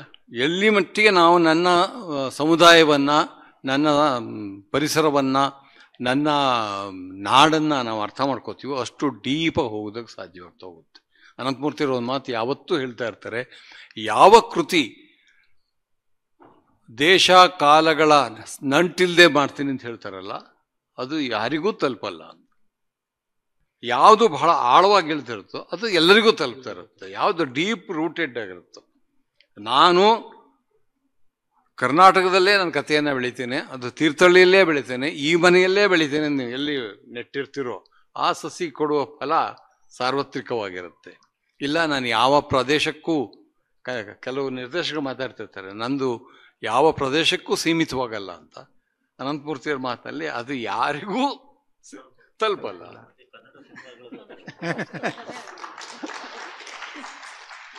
ಸುಮನ್, ಮತ್ತೊಂದು ಪ್ರಶ್ನೆಯನ್ನು ಈ ಪ್ರಶ್ನೆಯ ವಿಸ್ತರಣೆಯಾಗಿ ನಿಮಗೆ ಕೇಳಲಿಕ್ಕೆ ಬಯಸ್ತೇನೆ. ಇವತ್ತಿನ ಕನ್ನಡ ಸಿನಿಮಾಗಳನ್ನು ನೋಡಿದ್ರೆ ನನಗೆ ಎರಡು ರೀತಿಯ ಸ್ವರೂಪಗಳು ಕಾಣಿಸುತ್ತೆ. ಒಂದು ಪ್ಯಾಕೇಜಿಂಗ್ ಸಂಸ್ಕೃತಿ. ನಿರ್ದೇಶಕನೇ ನಿರ್ದೇಶನದ ಜೊತೆಗೆ ಕಥೆಯ ಚಿತ್ರಕಥೆ, ಗೀತೆಗಳು, ಸಂಭಾಷಣೆ ಎಲ್ಲವನ್ನೂ ಮಾಡ್ತಾ ಇರೋದನ್ನು ನೋಡ್ತಾ ಇದ್ದೇವೆ. ಅದರ ಜೊತೆಗೆ ಇವತ್ತಿನ ಸಿನಿಮಾದಲ್ಲಿ ತೊಡಗಿಕೊಂಡಿರುವಂತಹ ತಲೆಮಾರು ಸಾಹಿತ್ಯದಿಂದ ವಿಮುಖ ಆಗ್ತಾ ಇದೆ ಅಂತ ನನಗನ್ಸುತ್ತೆ. ಅಂದರೆ ಈ ಪ್ಯಾಕೇಜಿಂಗ್ ಸಂಸ್ಕೃತಿ, ಏಕಸ್ವಾಮ್ಯತೆ ಮತ್ತು ಈ ಸಾಹಿತ್ಯದಿಂದ ವಿಮುಖ ಆಗ್ತಾ ಇರೋದು, ಈ ಎರಡು ಇವತ್ತಿನ ಕನ್ನಡ ಸಿನಿಮಾಗಳ ಸೋಲಿಗೆ ಅಥವಾ ಹಿನ್ನಡೆಗೆ ಕಾರಣ ಇರಬಹುದಾ? ಸರ್, ಇದು ಬಹಳ ಹಿಂದೆನೇ ಶುರುವಾಗಿದ್ದು ಪ್ಯಾಕೇಜಿಂಗ್ ಸಂಸ್ಕೃತಿ. ಹಿಂದೆ ಅಂತ ಹೇಳಿದ್ರೆ ನಾವೇನು ಒಂದು ಹೊಸ ಪೀಳಿಗೆ ಶುರುವಾದ್ವಿ ಅವಾಗಿಂದ. ಆಕ್ಚುಲಿ ಅದೇ ನಾನು ಮತ್ತೆ ಮೊದಲು ಆಗಿರ್ಲಿಲ್ಲ ಅಲ್ವಾ? ಈ ಕಳೆದ ಒಂದೆರಡು ದಶಕಗಳಿಂದ ಇದು ಹೆಚ್ಚಾಗಿದೆ. ಅದೇ ಏನು ನಮ್ಮ ಹೊಸ ಪೀಳಿಗೆ ಬಂತು, ಇದು ಏನಾಯ್ತು ಅಂತ ಹೇಳಿದ್ರೆ ಬಹುಶಃ ಇವತ್ತಿನ ಕನ್ನಡ ಚಿತ್ರರಂಗದ ಸ್ಥಿತಿಗತಿಗಳಿಗೆ ಬೇಕಾದಷ್ಟು ಕಾರಣಗಳಿದ್ದಾವೆ. ಅದರಲ್ಲಿ ಇದು ಕೂಡ ಪ್ರಮುಖವಾದ ಒಂದು ಕಾರಣ ಆಗುತ್ತೆ. ಈಗ ಹೇಗಿದೆ ಅಂತ ಹೇಳಿದ್ರೆ, ಇದು ಒಂದು ತರಕಾರಿ ಮಾರ್ಕೆಟ್ ಥರ. ಇದು ನಂದು ಟೊಮೆಟೊ 1 kg ಇಷ್ಟು ಕೊಡ್ತೀನಿ ಅಂತ ಹೇಳಿದ್ರೆ, ಇಲ್ಲ ನೀನು ಇಷ್ಟು ಕೊಟ್ಬಿಡು, ನಾನೇ ಅದನ್ನೇ ಕಟ್ ಮಾಡಿ ರಸಮ್ ಎಲ್ಲ ನಾನೇ ಮಾಡಿಕೊಟ್ಬಿಡ್ತೀನಿ ಅನ್ನೋ ಥರದ್ದು ಇದು ಶುರುವಾಗಿದ್ದು. ಇದು ಶುರುವಾದ ಮೇಲೇ ಈ ಏನು ಸಾಹಿತ್ಯ, ಸಿನಿಮಾ ಒಳಗಿನ ಸಾಹಿತ್ಯ ಮತ್ತು ಸಿನಿಮಾ ಹೊರಗಿನ ಸಾಹಿತ್ಯ ಎಲ್ಲವೂ ಕೂಡ ಬದಲಾಯ್ತಾ ಹೋಯಿತು. ಒಬ್ಬ ಸಿನಿಮಾ ಕನಸು ಕಟ್ಕೊಂಡು ಬಂದಂತು. ನಾನು ಹೇಳ್ತಾ ಇರೋದು ಇದು ಪಾಪ್ಯುಲರ್ ಸಿನಿಮಾಗಳ ಕುರಿತಾಗಿ ನಾನು ಹೇಳ್ತೇನೆ. ಈಗಿನ ಸಂದರ್ಭದ್ದು ಎಲ್ಲವನ್ನು ನಾನೇ ಮಾಡ್ತೀನಿ ಅಂತ ಹೇಳಿ. ಈಗ ನಮಗೆ ಒಂದು ಮತ್ತೆ ಅದೇ ಮಾತು ಹೇಳ್ತೀನಿ, ಸಿನಿಮಾ ಅನ್ನೋದು ಒಂದು ಒಕ್ಕೂಟ ಕಲೆ ಸರ್. ಅದು ಒಂದು ಕಥೆಯನ್ನು ನಾವು ತಗೊಂಡಾಗ ಅದನ್ನು ಕತೆಗೆ ಬೇಕಾದಂತಹ ಚಿತ್ರಕಥೆಗೆ ನಿರ್ದೇಶಕರುಗಳು ಕೂಡ ಕೂತ್ಕೊಳ್ಳೋದು ಸಹಜ. ಅದು ಯಾಕಂದರೆ ನಮಗೆ ಗೊತ್ತಿರುತ್ತೆ. ಅದು ಸರ್ ಹೇಳ್ದಾಗೆ ಕೆಲವೊಂದು ನಾವು ಹೇಳಿರಲ್ಲ ಆ ಬರವಣಿಗೆಯಲ್ಲಿ, ಬಟ್ ಒಳಗಿರುತ್ತೆ ನಮಗೆ. ಆದರೆ ಈ ಥರ ಅಂಶಗಳು ಬರ್ತವೆ. ಅದಕ್ಕೆ ಸಾಹಿತ್ಯ, ಸಂಗೀತ ಇರ್ಬೋದು, ಅಥವಾ ಹಾಡುಗಳಿರ್ಬೋದು, ಅಥವಾ ಒಂದು ಹೆಣ್ಣು ಮತ್ತು ಗಂಡು ನಡುವಿನ ಏನು ಸಂವೇದನೆಗಳಿರ್ಬೋದು, ಇವೆಲ್ಲವನ್ನು ಕೂಡ ಅದು ಕೂಡ ಸಾಹಿತ್ಯನೇ. ಹೆಣ್ಣು ಗಂಡಿನ ಸಂವೇದನೆನ ಸಿನಿಮಾದಲ್ಲಿ ನಾವು ಹೇಗೆ ಹೇಳ್ತೀವಿ, ಹೇಗೆ ವ್ಯಕ್ತಪಡಿಸ್ತೀವಿ. ಇವತ್ತು ನಾವು ಸಿನಿಮಾಗಳು ತಗೊಂಡಾಗ ಸಿನಿಮಾದ ನಾಯಕಿ ಕೂಡ ಅದೇ ಮಾತಾಡ್ತಾಳೆ, ನಾಯಕನೂ ಅದೇ ಮಾತಾಡ್ತಾನೆ, ಇತರೆ ಪಾತ್ರಗಳು ಕೂಡ ಹಾಗೆ ಮಾತಾಡ್ತವೆ. ಅಂದರೆ ಒಟ್ರಾಸಲ್ಲಿ ಬಿಗಿನಿಂಗ್ ಇಂದ ಹೇಳಿದ್ರೆ ಎಂಡ್ ತನಕನೂ ಎಲ್ಲ ಪಾತ್ರಗಳು ಹಾಗೆ ಮಾತಾಡ್ಕೊಂಡು ಹೋಗ್ತವೆ. ಬಟ್ ಅದಲ್ವಲ್ಲ ಸರ್, ಅದಲ್ವಲ್ಲ. ಸೊ ಹಾಗಾಗಿ ಈಗ ಏನಾಗಿದೆ, ಇತ್ತೀಚೆಗೆ ಇನ್ನೂ ಅದು ಈಗ ನಾನು ಬೇಕಾದಷ್ಟು ಸುದ್ದಿಗಳನ್ನ ನೋಡಿದೆ. ಖಂಡಿತವಾಗ್ಲೂ ಅದೆಲ್ಲೋ ಒಂದು ಕಡೆ ಹೊಡೆತ ಆಯಿತು ಅಂತ ಅನಿಸುತ್ತೆ. ಯಾಕಂದರೆ ಸಿನಿಮಾ ಮುಖ್ಯವಾಗಿ ಇದಕ್ಕೆ ಕಾರಣ ಯಾರಾಗ್ತಾರೆ ಅಂತ ಹೇಳಿದ್ರೆ, ಮುಂಚೆ ಸಿನಿಮಾವನ್ನು ನಿರ್ಮಾಣ ಮಾಡ್ತಾ ಇದ್ದಂಥ ವ್ಯಕ್ತಿಗಳು ಸಿನಿಮಾ ಬಗ್ಗೆ ಒಂದಷ್ಟು ಆಸಕ್ತಿಗಳು ಮತ್ತು ಅದ್ರ ಬಗ್ಗೆ ತಿಳ್ಕೊಂಡವರು ಬರ್ತಾಯಿದ್ರು ಅಂತ ನಾನು ಕೇಳ್ಪಟ್ಟಿದ್ದೀನಿ. ಬಟ್ ಆಮೇಲೆ ಏನಾಯಿತು, ಸಿನಿಮಾವನ್ನು ಒಂದು ಹವ್ಯಾಸವಾಗಿ ಮಾಡೋಂಥ ಬಂದಂಥವ್ರು ಇದ್ದಾರಲ್ಲ, ಆ ಹವ್ಯಾಸದವ್ರಿಗೆ ಈ ಪ್ಯಾಕೇಜು ತಗೊಳ್ಳೋದು ಸಿನಿಮಾ ಮಾಡೋರಿಗೆ ತುಂಬ ಅನುಕೂಲ ಆಗೋಯ್ತು ಅಂತ ನನ್ನ ಅನಿಸಿಕೆ. ನಮ್ಮಲ್ಲಿ ನಮ್ಮ ಸಿನಿಮಾ ಮೇಕರ್ಸು ನಾವು ಹೇಗಿದ್ದೀವೋ ಹಾಗೆಯೇ ನಿರ್ಮಾಪಕರುಗಳು ಕೂಡ ಸಿನಿಮಾವನ್ನು ಅರಿತುಕೊಂಡಂಥವ್ರು ಬಂದಂತಾಗ ಬೇಕಾದಷ್ಟು ಒಳ್ಳೆ ಸಿನಿಮಾಗಳು ಕೂಡ ಆಗಿದೆ. ಒಟ್ಟಾರೆ ಗುಣಮಟ್ಟದ ಮೇಲೆ ಪರಿಣಾಮ ಬೀರ್ತಾ ಇದೆ. ಸರ್, ನನಗೊಂದು ಕುತೂಹಲ ಇದೆ. ಈ ಸಿನಿಮಾ ಮತ್ತು ಸಾಹಿತ್ಯದ ಸಂಬಂಧದ ತೀವ್ರತೆಯನ್ನು ನಾವು ಗುರುತಿಸೋದು ಕನ್ನಡ ಸಿನಿಮಾದ ಮಟ್ಟಿಗೆ ಅದು ಹೊಸ ಅಲೆಯ ಕಾಲಘಟ್ಟದಲ್ಲಿ ಅದು ಅನೇಕ ಸಾಹಿತಿಗಳು ಸಿನಿಮಾದ ಜೊತೆ ನೇರವಾಗಿ ಗುರುತಿಸಿಕೊಂಡಂತಹ ಸಂದರ್ಭ ಅದು 70-80ರ ದಶಕ. ಅದು ಅದೇ ಸಂದರ್ಭಕ್ಕೆ ಅದು ಕನ್ನಡ ಸಿನಿಮಾದ ಉತ್ಕರ್ಷದ ಕಾಲ ಅಂತ ನಾವು ಹೇಳ್ತೇವಲ್ಲ, ಅದು ಒಂದು ರೀತಿಯ ಕನ್ನಡ ಸಾಹಿತ್ಯ ಸಿನಿಮಾದ ಮೇಲೆ ನಡೆಸಲಿಕ್ಕೆ ಒಂದು ಸವಾರಿಯನ್ನು ನಡೆಸಲಿಕ್ಕೆ ಆರಂಭ ಮಾಡಿದ ಒಂದು ಪ್ರಕ್ರಿಯೆ ಕೂಡ ಹೌದಲ್ವಾ ಅದು. ಅಂದರೆ ಸಿನಿಮಾವನ್ನು ಸಾಹಿತ್ಯಕ್ಕೆ ಒಗ್ಗಿಸಿಕೊಳ್ಳಲಿಕ್ಕೆ ಕೆಲವರು ಪ್ರಯತ್ನ ಪಟ್ಟರು. ಅದು ಆ ಕಾರಣಕ್ಕೆ ಕೂಡ ಈ ಸಾಹಿತ್ಯದ ಬಗೆಗಿನ ಅವರ್ಷನ್ ಶುರು ಆಯ್ತಾ ಸಿನಿಮಾದವರಿಗೆ? ಅದು ಅಲ್ಲ, ನಂತರದಲ್ಲಿ ಆ ಬೆಳವಣಿಗೆ ಕಾಣಿಸ್ತಲ್ವಾ, ಅದು ಸಾಹಿತ್ಯ ಅಗತ್ಯ ಅಲ್ಲ ಅಂತ. ಇಲ್ಲ, ನೀವು ಹೇಳಿದ್ದು ಕೇಳಿಸ್ತೇನೆ ಸ್ವಲ್ಪ ಮಟ್ಟಿಗೆ ಸತ್ಯ. ಸಾಹಿತ್ಯ ಮತ್ತು ಸಿನಿಮಾದ ನಂಟು ಕೇವಲ ಹೊಸಾಲೆ ಸಿನಿಮಾಗಳು ಬಂದಾಗ ಅದು ವ್ಯಾಪಕವಾಯಿತು, ಹೆಚ್ಚು ತೀವ್ರ ವೇಗ ಪಡ್ಕೊಳ್ತು. ಆದರೆ ಕನ್ನಡದ ಮೊದಲನೇ ನಾವು ಕಾದಂಬರಿಯನ್ನೇ ಬರೀ ಸಾಹಿತ್ಯ ಅಂತ ತಿಳ್ಕೊಂಡ್ರೆ ಅದು ಕರುಣೆಯ ಕುಟುಂಬದ ಕಣ್ಣು ಚಿತ್ರದಿಂದ 62ರಿಂದ ಈ ಸಾಹಿತ್ಯದ ನಂಟು ಆರಂಭ. ಸತಿ ಸುಲೋಚನದಿಂದನೂ ಸತಿ ಸುಲೋಚನ ರಂಗಪಟ್ಟಿಗಳ ಮೂಲಕನೇ ನಮ್ಮ ಸಿನಿಮಾಗಳು ಬಂದಿದ್ದು. ಅದನ್ನು ಎಷ್ಟರ ಮಟ್ಟಿಗೆ ಅಂತ ಅಂದರೆ ಸಂಭಾಷಣೆ ಮತ್ತು ಹಾಡುಗಳನ್ನ ಸಂಪೂರ್ಣವಾಗಿ ರಂಗಪಟ್ಟಿದಲ್ಲಿ ಏನಿದ್ವು ಅವುಗಳನ್ನೇ ಅಳವಡಿಸ್ಕೊಳ್ತಾ ಇದ್ರು. 1934ರಿಂದ 1954ರವರೆಗೆ ಸುಮಾರು 19 ಚಿತ್ರಗಳಲ್ಲಿ 15 ಚಿತ್ರಗಳು ರಂಗಭೂಮಿಯಲ್ಲಿ ಏನು ಪ್ರಯೋಗಗೊಂಡಿದ್ವು ಅವುಗಳನ್ನೇ ಅವರು ಸಿನಿಮಾ ಮಾಡಿದರು. ಹಾಗಾಗಿ ಸಾಹಿತ್ಯದ ನಂಟು ಆರಂಭದಿಂದಲೂ ಇದೆ. ಮತ್ತು ನಮಗೆ ಬಹಳ ಮುಖ್ಯವಾಗಿ ಯಾಕೆ ಸಾಹಿತ್ಯ ಮುಖ್ಯ ಆಗ್ತದೆ ಅಂತ ಅಂದರೆ ಅವು ಕಥೆ ಹೇಳ್ತವೆ ಅಂತ. ಮತ್ತು ಸಿನಿಮಾದ ನಮ್ಮ ಪಾಪ್ಯುಲರ್ ಗ್ರಹಿಕೆ ಏನಂತಾರೆ, ಒಂದು ಜನಪ್ರಿಯ ಗ್ರಹಿಕೆ ಸಿನಿಮಾ ಕತೆ ಹೇಳಬೇಕು. ಜೊತೆಗೆ ಇನ್ನೂ ಒಂದು ಬಹಳ ಪಾಪ್ಯುಲರ್ ಗ್ರಹಿಕೆ ಇದೆ, ಸಿನಿಮಾ ಸಂದೇಶ ನೀಡಬೇಕು. ಸೊ ಸಿನಿಮಾ ಒಬ್ಬ ಮಠಾಧಿಪತಿಯಾಗಿಯೂ ಒಬ್ಬ ಸಾಹಿತಿಯಾಗಿಯೂ ಈ ಎಲ್ಲ ಕೆಲಸಗಳನ್ನ ಮಾಡಬೇಕು ಅಂತ ಜನ ನಿರೀಕ್ಷಿಸ್ತಾರೆ. ಆ ನಿರೀಕ್ಷೆಯಿಂದನೇ ಸಿನಿಮಾ ವಿಜುವಲ್ ಫಿಲಾಸಫಿಯಿಂದ ವಂಚಿತವಾಯಿತು ಅಂತ ನನಗೆ ಅನಿಸುತ್ತೆ. ಅಂದರೆ ನಾನು ಕಮರ್ಷಿಯಲ್ ಸಿನಿಮಾಗಳು ಬಗ್ಗೆ ಮಾತ್ರ ಹೇಳ್ತಾ ಇಲ್ಲ, ಒಂದು ಕಲೆಯಾಗಿ ಸಿನಿಮಾ ಅರಳಿರೋದು ಕುರಿತು ಮಾತ್ರ ನನ್ನ ಮಾತುಗಳನ್ನ ಸೀಮಿತ ಮಾಡೋದಕ್ಕೆ ಪ್ರಯತ್ನ ಪಡ್ತೀನಿ. ನೀವು ಹೇಳಿದಾಗೆ 1970ರಲ್ಲಿ ಸಂಸ್ಕಾರ ಬಂದ ನಂತರ ಮತ್ತೆ ಅದು ಸಕ್ಸಸ್ ಆದ ನಂತರ ಅಂತಾರಾಷ್ಟ್ರೀಯ ಮನ್ನಣೆ, ರಾಷ್ಟ್ರೀಯ ಅಂತಾರಾಷ್ಟ್ರೀಯ ಮನ್ನಣೆ ಪಡೆದ ನಂತರ ಈ ನವ್ಯ ಕಾಲ ಬಹಳ ಜೋರಿತ್ತು. ಮತ್ತು ಹೊಸ ಹೊಸ ಪ್ರಯೋಗಗಳು ನಡೀತಾ ಇದ್ವು. ಹವ್ಯಾಸಿ ರಂಗಭೂಮಿ ಬಹಳ ದೊಡ್ಡ ಆಕರ್ಷಣೆಯ ಇದಾಗಿತ್ತು. ವೃತ್ತಿ ರಂಗಭೂಮಿ ಹಿಂದಕ್ಕೆ ಸರಿದಿತ್ತು. ಜೊತೆಗೆ ಜನಪರ ಚಳುವಳಿಗಳು ಹುಟ್ಟು ಪಡೆದಿದ್ವು. ಮತ್ತು ಹೊಸ ಹೊಸ ಬಗೆಯ ಜನಪರ ಕಾನೂನುಗಳು ಕರ್ನಾಟಕದಲ್ಲಿ ಜಾರಿ ಆಗ್ತಾ ಇದ್ವು. ಹೊಸ ಸಂವೇದನೆಯ ಜನ ಹೆಚ್ಚು ವೋಕಲ್ ಆಗೋದಕ್ಕೆ ಪ್ರಾರಂಭ ಆಗಿದ್ರು. ಅದರೆಲ್ಲ ಒಟ್ಟು ಫಲಿತನೇ ಈ ರೀತಿಯ ಪ್ರಯೋಗಗಳಿಗೆ ಸಾಧ್ಯ ಆಯಿತು. ರಾಜಕೀಯದಲ್ಲೂ ಕೂಡ ಹೊಸ ಬಗೆಯ ಚಿಂತನೆಗಳು, ಮಾರ್ಕ್ಸ್ವಾದ ಇತ್ತು, ಲೋಹಿಯಾವಾದದ ಚಿಂತನೆಗಳಿತ್ತು, ದಲಿತ ಸಂಘರ್ಷ ಸಮಿತಿ ಆರಂಭ ಆಗಿತ್ತು.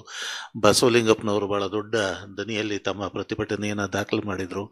ಒಂದು ಹೊಸ ಬಗೆಯ ಧ್ವನಿ ಸಿಕ್ತು. ಈ ಎಲ್ಲ ಧ್ವನಿಯಲ್ಲೂ ಸಿನಿಮಾದ ಮೇಲೆ ಆಯಿತು ಅಂತ ನನಗನ್ಸುತ್ತೆ. ಆವಾಗ ಮಾಮೂಲಿಯಾದಾಗೆ ಸಾಹಿತ್ಯದಲ್ಲಿ ಈಗಾಗಲೇ ಸಿದ್ಧವಾಗಿರುವ ಕೆಲವು ವಸ್ತುಗಳನ್ನ ಆರಿಸ್ಕೊಂಡು ಲಿಟ್ರೇಚರ್ನ ಸಿನಿಮಾಗೆ ಅಳವಡಿಸೋದಕ್ಕೆ ಶುರು ಮಾಡಿದರು. ನೀವು ಹೇಳಿದಾಗೆ 70ರ ದಶಕದಲ್ಲಿ ಭಾಳ ಸಮೃದ್ಧಿಯಾಗಿ ಹೊಸ ಅಲೆ ಮತ್ತು ಕಮರ್ಷಿಯಲ್ ಸಿನಿಮಾ ಎರಡರಲ್ಲೂ ದೊಡ್ಡ ಸಕ್ಸಸ್ಸು ನಮ್ಮ ಕನ್ನಡ ಚಿತ್ರರಂಗ ಕಾಣ್ತು. ಆದರೆ ಅದು ಕೇವಲ ಕಥೆಯಿಂದ ಅಥವಾ ಲಿಟ್ರೇಚರ್ನಿಂದ ಆದ ಸಕ್ಸಸ್ ಅಂತ ನನಗೆ ಅನಿಸಿಲ್ಲ. ಯಾಕೆಂತಂದರೆ ನೀವು ಬಂಗಾರದ ಮನುಷ್ಯ, ಭೂತಯ್ಯನ ಮಗಯ್ಯು, ಪುಟ್ಟಣ್ಣವರ ಬೆಳ್ಳಿ ಮೋಡ, ರಂಗನಾಯಕಿ ಗೆಜೆ ಪೂಜೆ ಇಂಥ ಸಿನಿಮಾಗಳನ್ನ ತಗೊಂಡ್ರು, ಎಮ್ ಆರ್ ವಿಠಲ್ ಅವರ ಸಿನಿಮಾ ತಗೊಂಡ್ರು, ಲಕ್ಷ್ಮೀನಾರಾಯಣ ಅವರ ಸಿನಿಮಾಗಳನ್ನ ತಗೊಂಡ್ರು, ಅಥವಾ ಇನ್ನೂ ಪಾಪ್ಯುಲರ್ ಆದ ದೊರೆ ಭಗವಾನ್ ಅವರ ಸಿನಿಮಾಗಳನ್ನ ತಗೊಂಡ್ರು ಕೂಡ ಅಲ್ಲಿ ಒಂದು ವಿಜುವಲ್ ಫಿಲಾಸಫಿನ ನೀವು ಖಂಡಿತವಾಗಿ ಕಾಣ್ತೀರಿ. ಅಲ್ಲಿ ಪದಗಳ ಹಂಗು ಭಾಳ ಕಡಿಮೆನೇ ಇದೆ. ಎಲ್ಲೋ ಒಂದಷ್ಟು ಪನ್ ಡೈಲಾಗ್ಸು ಮತ್ತು ಜನಗಳನ್ನ ಸ್ವಲ್ಪ ಸೆನ್ಸಿಟೈಸ್ ಮಾಡುವಂಥ ಕೆಲವು ಡೈಲಾಗ್ಸ್ಗಳನ್ನ ಬಿಟ್ಟರೆ, ಪುಟ್ಟಣ್ಣ ಮತ್ತು ಮುಖ್ಯವಾದ, ನಾನು ಕಮರ್ಷಿಯಲ್ ಸಿನಿಮಾ ಡೈರೆಕ್ಟರ್ಗಳು ಮಾಡ್ತೀವಿ, ಭಾಳ ಮುಖ್ಯವಾದ ಡೈರೆಕ್ಟರ್ಗಳು ವಿಜುವಲ್ಸ್ನ ಹೆಚ್ಚು ತೀವ್ರವಾಗಿ ಅನುಭವಿಸಿ ಅದರ ಮೂಲಕ ಕಥೆಯನ್ನು ಅಥವಾ ಅದರ ಮೂಲಕ ಒಂದು ಸಿನಿಮಾ ಹರಿವನ್ನು ಕಟ್ಟಲಿಕ್ಕೆ ಪ್ರಯತ್ನ ಪಟ್ಟರು. ಆ ಹೊಸ ಬಗೆಯ ಸಂವೇದನೆಯೂ ಕೂಡ ನಮ್ಮ ಕನ್ನಡ ಚಲನಚಿತ್ರರಂಗದ ಆ ಕಾಲಘಟ್ಟದ ಸಕ್ಸಸ್ಗೆ ಕಾರಣ ಅಂತ ನನಗೆ ಅನಿಸಿದೆ, ಪ್ರಬಲವಾಗಿ ಅನಿಸಿದೆ. ಆ ನಂತರ 85-86 ನಂತರ ಹೊಸ ಎಲೆ ಚಿತ್ರಗಳು ಕಡಿಮೆ ಆದವು. ಬಹುಶಃ ಗಿರೀಶ್ ಕಾಸರವಳ್ಳಿ ಅವ್ರನ್ನ ಹೊರತುಪಡಿಸಿದ್ರೆ ಅನೇಕರು ಮಾಡಿದಂಥ ಪ್ರಯೋಗಗಳು ಅವು ಆರಂಭಿಕ ಪ್ರಯತ್ನಗಳು, ಮತ್ತು ಒಂದು ಸ್ವಲ್ಪ ಸೆನ್ಸನಲೈಸ್ ಮಾಡೋದು ಬಿಟ್ಟರೆ ಅನಂತರದ ಸಿನಿಮಾದ ಮೌಲ್ಯ ಇರುವಂಥ ಸಿನಿಮಾಗಳು ಬರಲಿಲ್ಲ. ಜೊತೆಗೆ ಕಮರ್ಷಿಯಲೈಸೇಷನ್ ಜಾಸ್ತಿ ಆದ ಕಾರಣ, ಒಂದೇ ಒಂದು ನಿಮಿಷ, ಕಮರ್ಷಿಯಲೈಸೇಷನ್ ಜಾಸ್ತಿ ಆದ ಕಾರಣ ನಮಗೆ ಹೊರಗಿನ ಇನ್ಫ್ಲೂಯೆನ್ಸು, ಬೇರೆ ತೆಲುಗು ಸಿನಿಮಾ ನೋಡೋದು, ತಮಿಳು ಸಿನಿಮಾ ನೋಡೋದು, ಅವುಗಳ ಕಮರ್ಷಿಯಲ್ ಅಂಶಗಳನ್ನ ಬಳಸ್ಕೊಂಡು ಈ ಕಡೆ ಅದನ್ನು ಬಳಸ್ಕೊಂಡು ಅದರಲ್ಲಿ ಸಕ್ಸಸ್ ಕಂಡ ತಕ್ಷಣ ಅಥವಾ ರೀಮೇಕ್ಗಳು ಮಾಡಿಕೊಂಡು ಸಕ್ಸಸ್ ಕಂಡ ತಕ್ಷಣ ಸಾಹಿತ್ಯದ ಬಗೆಗಿನ ಆಕರ್ಷಣೆ ಅಥವಾ ಅದರ ಬಗೆಗೆ ರಿವಿಸಿಟ್ ಮಾಡುವ ಒಂದು ಟ್ರೆಂಡು ಹೋಯಿತು ಅಂತ ನನಗೆ ಅನಿಸುತ್ತೆ. ಸರ್, ಹೊಸ ಅಲೆ ಸಿನಿಮಾಗಳ ಸಂದರ್ಭದಲ್ಲಿ ಈ ಸಾಹಿತ್ಯದ ಸಖ್ಯದಿಂದ ಸಿನಿಮಾಕ್ಕೆ ಅನುಕೂಲ ಆಯ್ತಾ ಅಥವಾ ಅನನುಕೂಲ ಆಯ್ತಾ? ಒಂದು ರೀತಿಯಲ್ಲಿ ಗಂಭೀರವಾಗಿ ಸಿನಿಮಾವನ್ನು ಅಧ್ಯಯನ ಮಾಡುವುದು ಮತ್ತು ಅದನ್ನು ಗಂಭೀರವಾಗಿ ಕೃಷಿ ಮಾಡೋದು ಅದು ಸಾಧ್ಯತೆ ಕಾಣ್ಬಂತು. ಇಲ್ಲಿ ಇನ್ನೊಂದು ಅಪಾಯವನ್ನು ಕೂಡ ಅದು ಮಾಡ್ತು. ಅದೇನಂತಂದರೆ, ಸಿನಿಮಾದ ಶಕ್ತಿ ಏನಿರುತ್ತೆ ಅದನ್ನು ಪೂರ್ಣವಾಗಿ ಕಡೆಗಣಿಸಿ ಸಾಹಿತ್ಯದ ಶಕ್ತಿಯನ್ನು ಮಾತ್ರ ರೂಢಿಸ್ತಾ ಹೋದ್ರು. ಸಾಹಿತ್ಯದ ವಿಸ್ತರಣೆ ರೂಪದಲ್ಲಿ ಸಿನಿಮಾವನ್ನು ನೋಡ್ತಾ ಹೋದ್ರು. ನೀವು ಕನ್ನಡದ ಹೊಸ ಅಲೆ ಅಂತ ಯಾವುದನ್ನು ಕಾಡ್ತಿರೋ ಅಲ್ಲಿ ಸಿನಿಮಾತ್ಮಕ ಅಂಶಗಳು ಭಾಳ ಕಮ್ಮಿ ಇತ್ತು. ಅದೇ ಲಕ್ಷ್ಮೀನಾರಾಯಣ ಅವ್ರ ಸಿನಿಮಾ ತಗೊಂಡ್ರೆ ಅದು ಹೆಚ್ಚು ಪ್ರೊಫೌಂಡ್ ಆಗಿತ್ತು.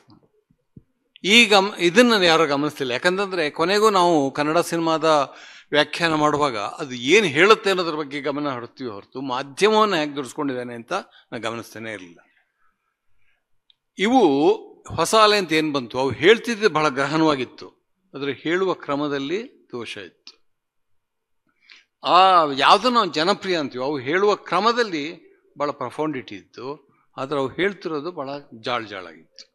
ಈ ಎರಡು ದ್ವಂದ್ವ ಇದೆಯಲ್ಲ, ಅದನ್ನು ಇವರೆಲ್ಲರೂ ತಪ್ಪಾಗಿ ಅರ್ಥೈಸಿ ಇದೇ ಸಿನಿಮಾದ ಗುಣ ಅಂತಂದರು.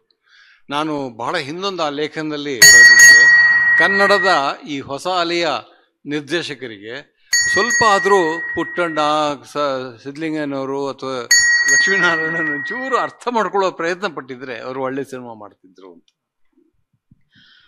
ಸರ್, ನಿಮಗೇನೆ ಇನ್ನೊಂದು ಪ್ರಶ್ನೆಯನ್ನು ಕೇಳ್ತೇನೆ. ಈ ಸಿನಿಮಾಕ್ಕೆ ಸಾಹಿತ್ಯ ಅಗತ್ಯವೇ ಅಂತ ನಾವು ಪ್ರಶ್ನೆಯನ್ನು ಕೇಳ್ತಾ ಇದ್ದೀವಲ್ಲ ಇವತ್ತು, ಅದೇ ರೀತಿ ಸಾಹಿತ್ಯಕ್ಕೆ ಸಿನಿಮಾ ಅಗತ್ಯವೇ ಅಂತ ಪ್ರಶ್ನೆಯನ್ನು ಕೇಳಲಿಕ್ಕೆ ಸಾಧ್ಯ ಇದೆಯಾ? ಇಲ್ಲ. ಅಲ್ಲ, ನಾನು ಯಾಕೆ ಕನ್ನಡದಲ್ಲಂತೂ ಇಲ್ಲ ಸರ್, ಇಲ್ಲ, ಇನ್ನೂ ಸಿನಿಮಾವನ್ನ ಒಂದು ಮಾಧ್ಯಮವಾಗಿ ಅವ್ರು ಪರಿಗಣಿಸಿಲ್ಲ. ಅಲ್ಲ, ಇವತ್ತಿನ ಅನೇಕ ಬರಹಗಾರರು ಸಿನಿಮಾಗಳಿಂದ ಪ್ರೇರಣೆಯನ್ನ ಪಡ್ಕೋತಿರೋದನ್ನ ನಾವು ಗಮನಿಸ್ಲಿಕ್ಕೆ ಸಾಧ್ಯ ಇದೆ. ಆದ್ರೆ ಕನ್ನಡದ ಸಾಂಸ್ಕೃತಿಕ ಸಂದರ್ಭದಲ್ಲಿ ಸಿನಿಮಾದ ನಿಜವಾದ ಶಕ್ತಿಯನ್ನ ಗುರುತಿಸೋದು ಬಹಳ ಕಮ್ಮಿ ಅನ್ನೋದು ನನ್ನ ಆಕ್ಷೇಪ, ಮುಂಚಿನಿಂದಲೂ ಬಂದ ಆಕ್ಷೇಪ. ಇದಕ್ಕೊಂದು ಕಾರಣವೂ ಇದೆ ನೋಡಿ. ನಾವು ಹಿಸ್ಟಾರಿಕಲ್ ಆಗಿ ನೋಡೋದಾದ್ರೆ ಸಿನಿಮಾದ ಇತಿಹಾಸವನ್ನು ನೋಡೋಣ. ಜಗತ್ತಿನ ಇತಿಹಾಸದಲ್ಲಿ ಸಿನಿಮಾವನ್ನು ಒಂದು ವಿಜುವಲ್ ಲ್ಯಾಂಗ್ವೇಜಿನ ಎಕ್ಸ್ಟೆನ್ಷನ್ ಆಗಿ ನೋಡಿದ್ರು, ಫೋಟೋಗ್ರಫಿ ಎಕ್ಸ್ಟೆನ್ಷನ್ ಆಗಿ ನೋಡಿದ್ರು, ಪೇಂಟಿಂಗಿನ ಎಕ್ಸ್ಟೆನ್ಷನ್ ಆಗಿ ನೋಡಿದ್ರು. ಕನ್ನಡದಲ್ಲಿ ಹಂಗಾಯ್ತಾ? ಇಲ್ಲ.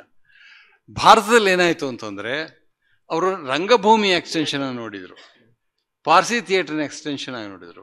ಕನ್ನಡದಲ್ಲಿ ಹಂಗೆ ನೋಡಿದ್ರ? ಇಲ್ಲ. ಕನ್ನಡದಲ್ಲಿ ಹೊಸ ಅಲೆ ಬಂದ ಮೇಲೆ ಏನಾಯ್ತು ಅಪಾಯ? ಅದು ಸಾಹಿತ್ಯದ ಎಕ್ಸ್ಟೆನ್ಷನ್ ಆಗಿ ನೋಡಿದ್ರೆ ಹೊರತು ಅದು ಸಿನಿಮಾ ದೃಶ್ಯ ಕಲೆಯ ಎಕ್ಸ್ಟೆನ್ಷನ್ ಆಗಬೇಕಿತ್ತು. ಹಾಗಾಗಿ ಇವರಿಗೆ ಹೇಳೋದು ಮುಖ್ಯವಾಗಿತ್ತೇ ಹೊರತು ಅದು ಮಾಧ್ಯಮದಲ್ಲಿ ಮಾಡಲೇ ಇಲ್ಲ.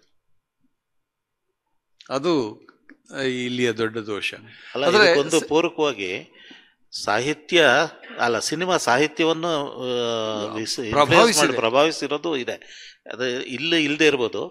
ಬಟ್ ವೆಸ್ಟಲ್ಲಿ ಅನೇಕ ಕಾದಂಬರಿಕಾರರು ಸಿನಿಮಾಗಾಗಿಯೇ ಸಿನಿಮಾ ಆಗ್ಲಿ ಅನ್ನೋ ಕಾರಣ ಆ ಫಾರ್ಮೆಟ್ ನಲ್ಲಿ ಕಾದಂಬರಿಗಳನ್ನ ಬರೆದು ಕನ್ನಡದಲ್ಲೂ ಆಗ್ತಾ ಇದೆ ಸರ್. ಕನ್ನಡದಲ್ಲಿ ಬಹುಶಃ ಅನೇಕರು ಹೇಳ್ಕೊತಾ ಇಲ್ಲ. ಅದು ಇತ್ತೀಚೆಗೆ ಅದೇ ಒಂದು ಟ್ರೆಂಡ್ ಆಗ್ತಿದೆ. ಅಲ್ಲ, ಕೆಲವು ಬಹಳ ಮಹತ್ವದ ಕೃತಿಗಳು ಕೂಡ ಸಿನಿಮಾದ ಕೆಲವು ಆಯಾಮಗಳನ್ನ ಇಟ್ಕೊಂಡು, ಇಡಿಯಂಗಳನ್ನ ಇಟ್ಕೊಂಡು ಕಾದಂಬರಿ ಬರ್ತದ್ದಿದೆ. ಅದನ್ನು ಅಲ್ಲೆಗಳಿಗಾಗಲ್ಲ. ಇಲ್ಲಿಯವರೆಗೆ ನಮ್ಮ ಮಾತುಗಳನ್ನು ಕೇಳಿಸಿಕೊಂಡಿದ್ದಕ್ಕಾಗಿ ಎಲ್ರಿಗೂ ಧನ್ಯವಾದಗಳು. ನಮಸ್ಕಾರ. Is literature inevitable for cinema? Kasaravalli sir ಒಂದು ಒಳ್ಳೆ ಮಾತು ಹೇಳಿದ್ರು. ಒಟ್ಟಾರೆಯಾಗಿ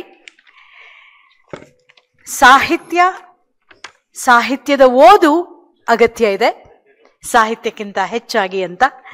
ಈ ಮಾತಿನೊಂದಿಗೆ 4 ಜನಕ್ಕೆ ಗಿರೀಶ್ ಕಾಸರವಳ್ಳಿ ಸರ್, ಕೆ ಪುಟ್ಟಸ್ವಾಮಿ ಅವರು, ಸುಮನಾ ಕಿತ್ತೂರವರು ಮತ್ತು ಈ ಸೆಷನ್ ನಡೆಸಿಕೊಟ್ಟಂತಹ ರಘುನಾಥ್ ಚಹಾ ಅವರಿಗೆ ಈ ವೇದಿಕೆಯ ಪರವಾಗಿ, ನಿಮ್ಮೆಲ್ಲರ ಪರವಾಗಿ ಹೃದಯಪೂರ್ವಕ ಧನ್ಯವಾದಗಳನ್ನು ಅರ್ಪಿಸ್ತೀವಿ sir.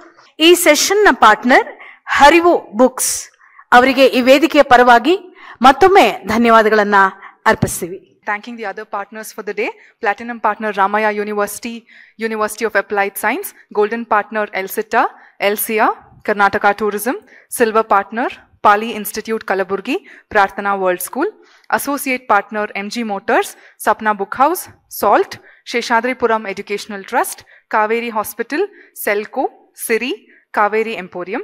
Our session partners Abharana, Alvas, Andolana, Ankita Pustaka, Bhavani Industries, Blossoms, Siddhalingeshwara Book Depot, Harivu Books, Kambada Kone, Polestar, Shraddhas, Tallurs, Tescom, Vidyarthi Bhavana and She SR. Our print media partners Prajavani, Deccan Herald, Mathrubhumi, Andhra Jyoti. Radio partners Big FM. Digital media partners South First and institutional partners Alvaz Moodbidre, NMKRV and Surana Educational Institutions. Thank you.